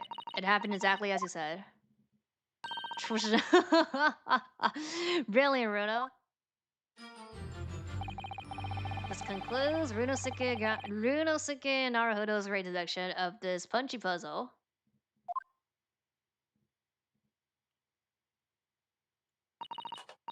So then, why don't I make a fresh pot of tea for us all? Objection! An admirable performance, Mr. Naruhodo. Didn't remember that was great, yeah. Puff, yeah. But in the final act of the show there, you rather missed everything of importance. There's more? If you would have cast your mind back to my earlier deduction. Iris, clearly you're hiding a great secret. Oh. Ah, she is? From the look on her face. Mr. Show must be right. Whatever that great secret is, the cat isn't out of the bag yet, so I put it to you again. You were attempting to abscond with that coffee cup. Bruh. It is really a shame about his cut. Must have been a smash when Rikotova opened the chest. Oh dear. So many things seem to have been broken here. But now that the deduction have taken a different direction, Iris doesn't seem to have been hiding the broken cup anymore. In other words, her great secret is something else. Let's put our observation skills to work here one final time then. It's not the cup then, huh?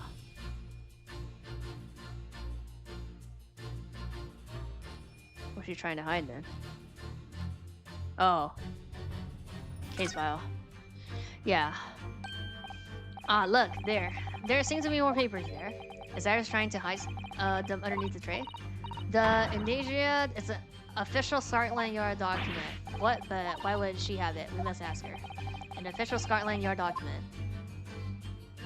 Take that!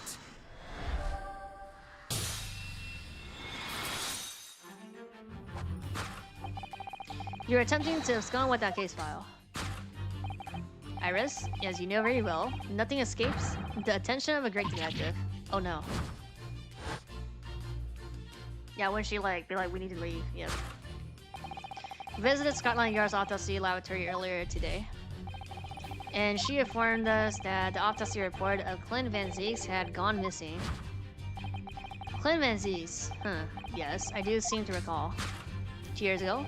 That some years ago I asked to see the report in question. You were with me, weren't you, Iris?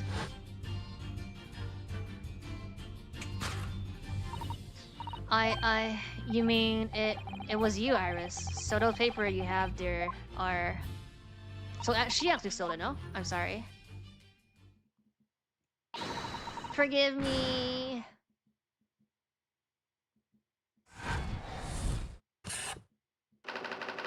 To hide a case file.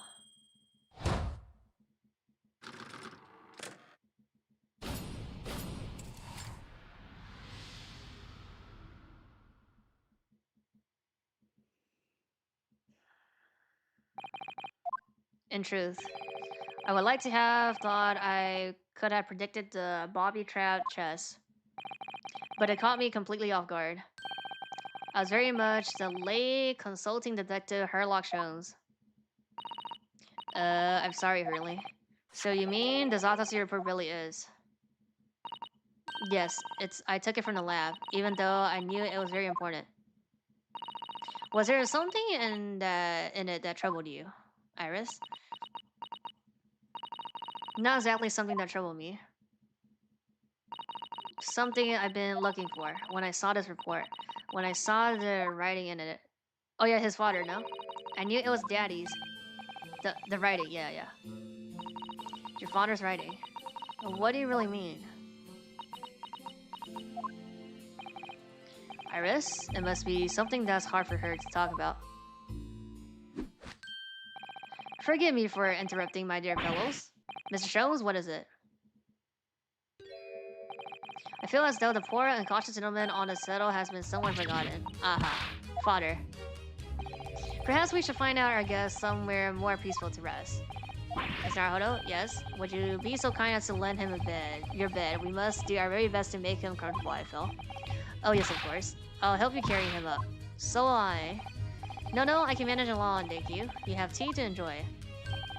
We wouldn't want Iris bruised to sue. Because there's no better way to make the professor comfortable than dragging him upstairs like a trunk. I wonder, perhaps that was the root. Maybe Sholmes is making himself scarce to give Iris a chance to talk more freely, yeah. We must use this opportunity to talk with Iris. And find out what's going on. Would you like to tell us about it, Iris? About your father? I'm sure I told you before, didn't I? That Daddy used to be Hurley's partner. Yes, and that notes about all the keys they saw together are kept inside of that metal chest. That's right, Hurley told me, you see? He said that Daddy's somewhat far away now, so we can't meet. That's one way of describing it. Then, when I secretly unlocked the chest and read through the papers inside, I started to build up the picture in my head of what Daddy must be like. Well, that's only natural. You're just like any other girl of your age. I read that Daddy was a professor of medicine science. I studied and took my degree too. Well, that's only natural, I suppose. In that respect, you're not quite like any other girl of your age, though. But there was one thing that I could never find out. Daddy's name. His name wasn't anywhere on any of the notes that he had made about his work with Hurley. But then one day, that's what happened, is it? When you saw the autopsy report, you finally managed to work it out, is that right? Yes, so it was the handwriting in the report that caught her eye. When I saw the writing on that report, I could hardly believe it. I know that handwriting. I thought to myself, because it was the same handwriting you've seen on your father's case notes. Exactly. I was desperate to compare the two properly. I needed to see them side by side. I asked the doctor in the laboratory, but I was told I couldn't take the report away. Oh, thank you, Ray, for the raid. And even worse, I was told that was the first and the last time we'll be allowed even to look at it there. So you decided to steal it. When I compared the autopsy report with the case notes I had there. 老太太! Hi. The handwriting was exactly the same. I'm like aging here. It was Daddy's. We're like almost 9 hours of reading in here. And a signature of the coroner at the bottom of the autopsy report. Read Dr. John H. Watson. So that's how I finally found out. I learned Daddy's name at last. I see. Ever since then, I've called myself Iris Watson.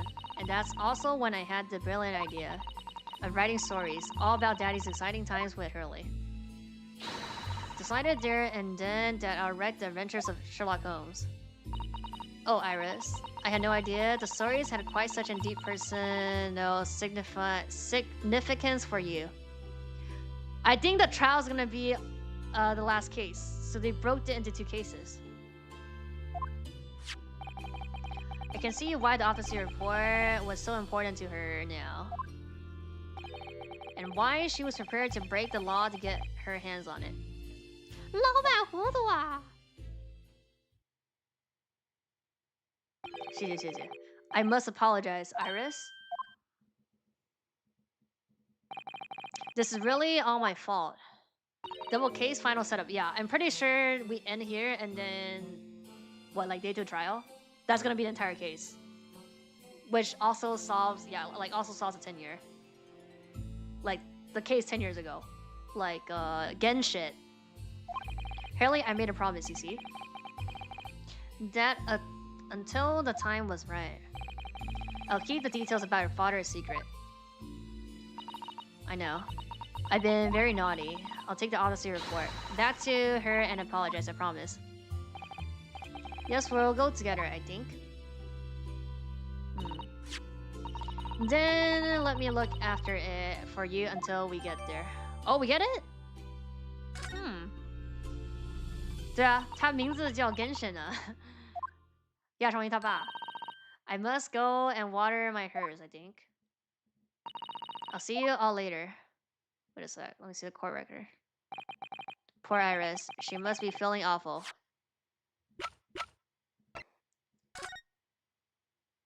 Male 33. Between 9 p.m. midnight.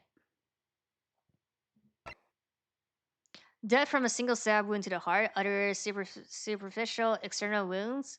Indicative of a duel. Of a duel? Additional notes, recent scarlet ink stains visible on the little and right ring finger of the right hand, but no documents and corresponding ink was found. Huh. Vital evidence recovered from the victim's stomach during autopsy. Credit to Inspector Gregson for petitioning so doggedly for autopsy procedure. No internal trauma noted anywhere in the body.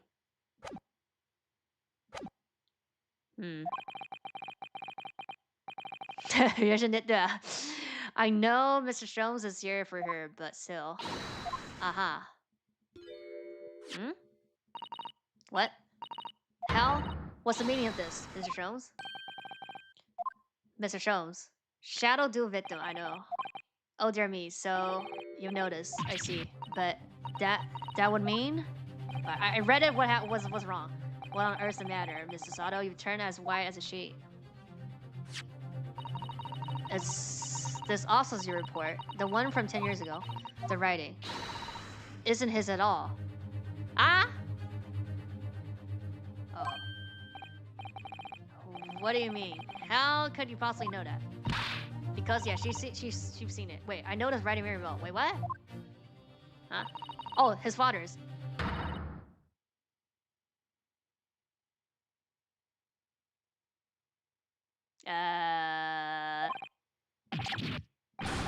Yeah, no, it was his father. Yeah, he was a visiting student, no?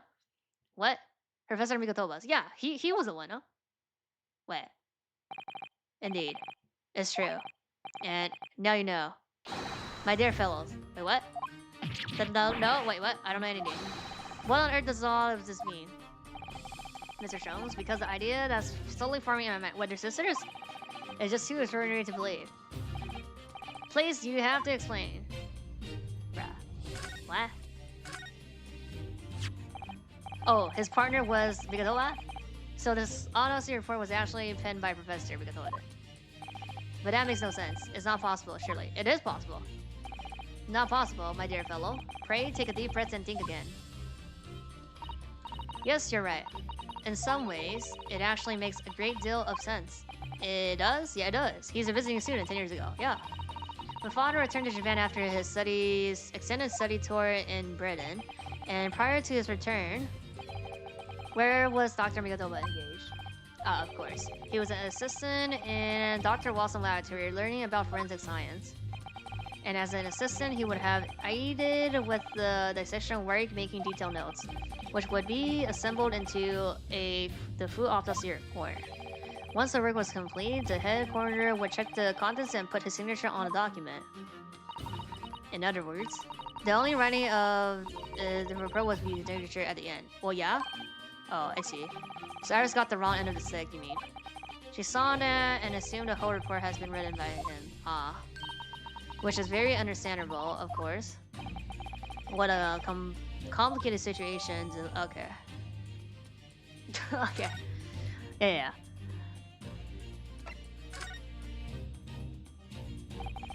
Thinking about it, most of what we know about you, Mr. Sholmes, comes from the published stories of your exploits. Yes, the adventure of Sherlock Holmes, written by Iris. And really have no way of knowing what's fact and what's fiction. Most troubling for you, my dear fellow, I'm sure. So what about this supposed partner of yours? Did he really exist or not? You've come straight to the point, I see. And please come straight to the answer.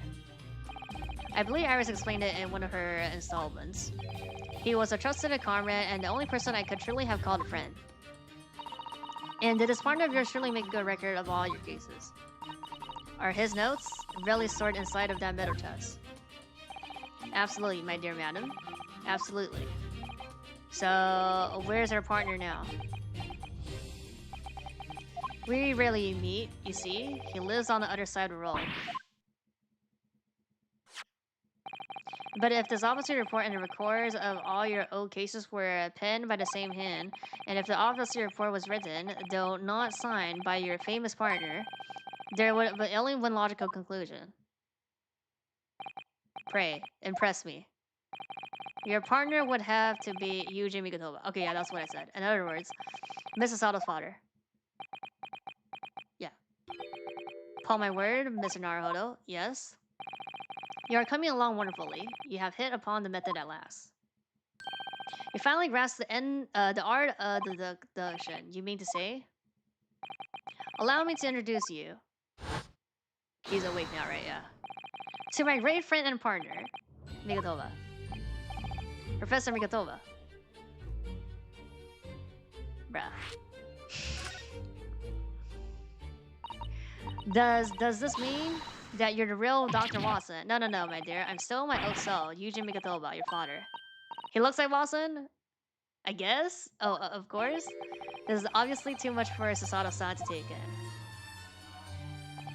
I must say, though, how my old friends has attained worldwide celebrity as a great mystery solver is the greatest mystery of all. I still remember the first time we met. Pray remind me, when was it again, Mikotoba? 16 years ago, Shones. Oh yes, quite. 16 years ago. I've just arrived from Japan with Seshiro and Genshin. That's probably the coolest twist? Really? I mean... it's not that crazy. I was in search of lodging close to the hospital. Some comfortable rooms at a reasonable price, but rents are devilishly high in that particular area. Because like in the end of one, it was clear that both of them knew shit. Because he was like, oh, like, you would know, like, Shomes sending like Sasato off. So it's like, okay. That's right, so I decided I needed someone to share logging and expense, and was fortunate enough to be introduced to Shomes, who found himself in a similar situation. I was a callow fellow back then, a mere shadow of the great detective you see before you now. I was working at the hospital chemical laboratory at the time, indulging my curiosities for a little gain. In the situation of our cohabitation led us pursuing cases together, you see? Hard to believe. It was a mere 6 years. We had a great many adventures. But in the last year of Mikotoba's stay in Britain, that most infamous of cases presented itself. Holmes and Watson meet in the same way, a study in Scarlet. That's a reference? The case which you've become rather familiar yourself, the professor's killing. After the trial, Seshiro and I were summoned back home. Hardly surprisingly, given the circumstances. So there you have it, as you know. And as you know, all the details recorded by my trusty Chronicles remain in the metal chest. This is just amazing. Professor Mikotoba really is Mr. Stone's famous partner. I feel that very creative to someone who reads Sherlock Holmes like me. Original. I see. Father? Goodness, my dear. What a cutting look. As your daughter, I'm very proud to learn that you were the great detective's great partner. But nevertheless, there's another mystery that I really must ask you to explain now. And that is... You know very well what it is. The enrolled matter of Iris's father. Ah, of course. I almost forgotten about that one. Hmm? I should have seen this coming, I suppose.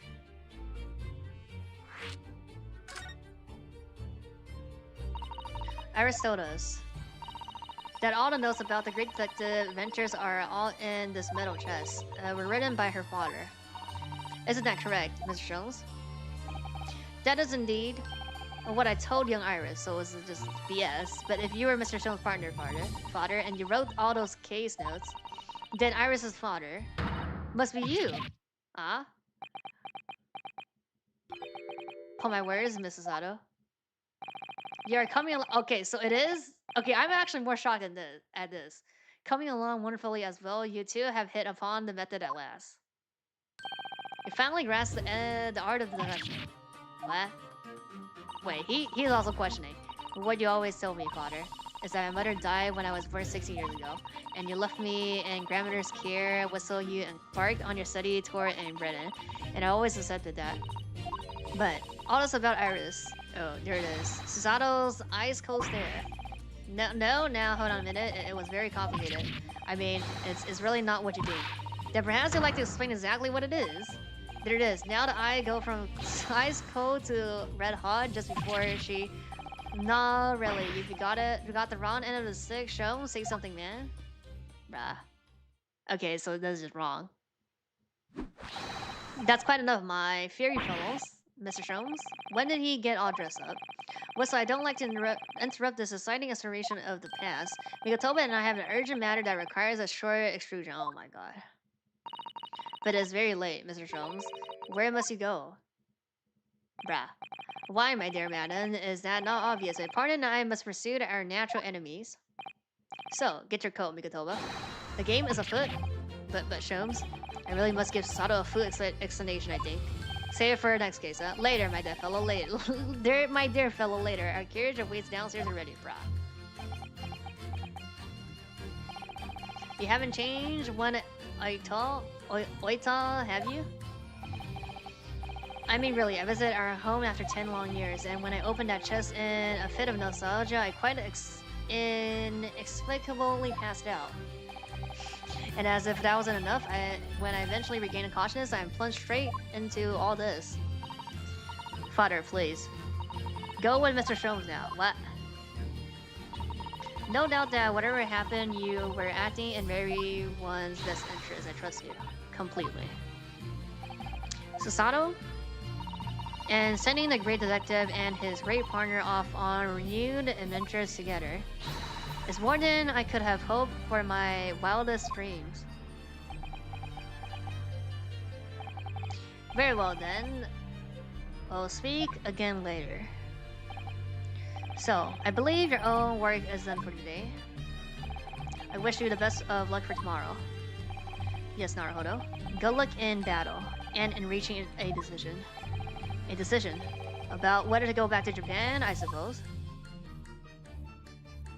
Okay. So much happened that day that I barely knew what to do with myself. It would only be later that I'd come to realize how amidst the chaos I'd unleashed were all the clues I needed to finally unearth the truth. And that all the turmoil was necessary to give me the resolve to see everything through. It was? Okay.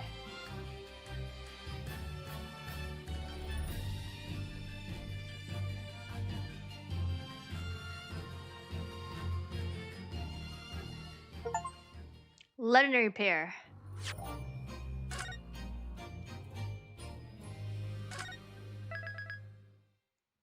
Final. Not even case 5, just final.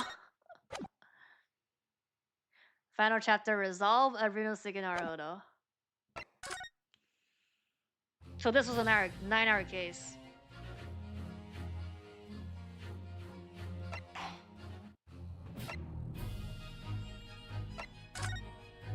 The walkthrough is shorter on the final compared to this, but...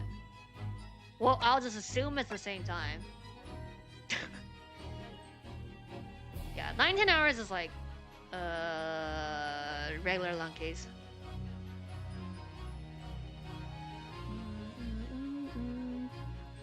It's about the same, yeah. I would assume maybe this is like...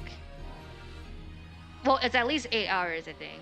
Well, the walkthrough is 6 hours, but I don't believe, like, today's walkthrough is supposed to be 7 hours, so it took me 9 hours. And because of the final, I'm assuming, like, around the same, probably. And there's more, so, there's this thing. This is, like, about 5 hours, I think? The, what, escape of these things. There's, like, 12 or 13, I think? Oh no, there's 8, yeah. But this should be about like 5 hours. It's kind of like, not like BTS, but like it's related to the cases, but not like it like other stuff. And then there's like 2 other things where it's not included in here. I think it's like 1 or 2 hours each as well. So we're like not done. But we'll do the final next time. Of like the like not the extended what special contents.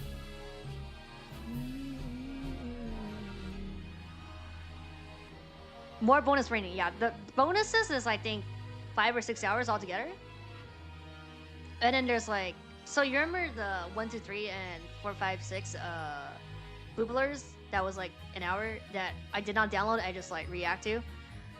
There's like 2 as well for GA, which is like I think also like together like I think it's like 1 hour each as well, so it's like 2 or 3 hours. 下午好，已经读完了。Okay, we'll send you guys.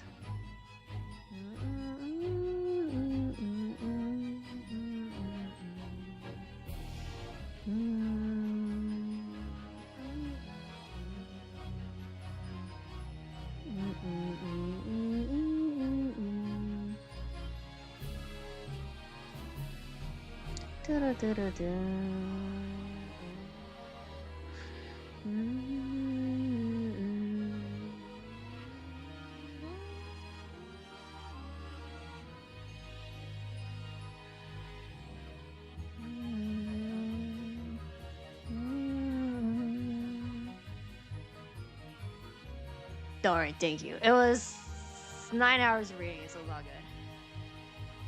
The pacing on this case was good, though. But yeah. But next time we'll do the finale. And then the finale is not done. After the finale, we still have extra content, okay? So, at least for GA. I'm gonna go eat. Bye.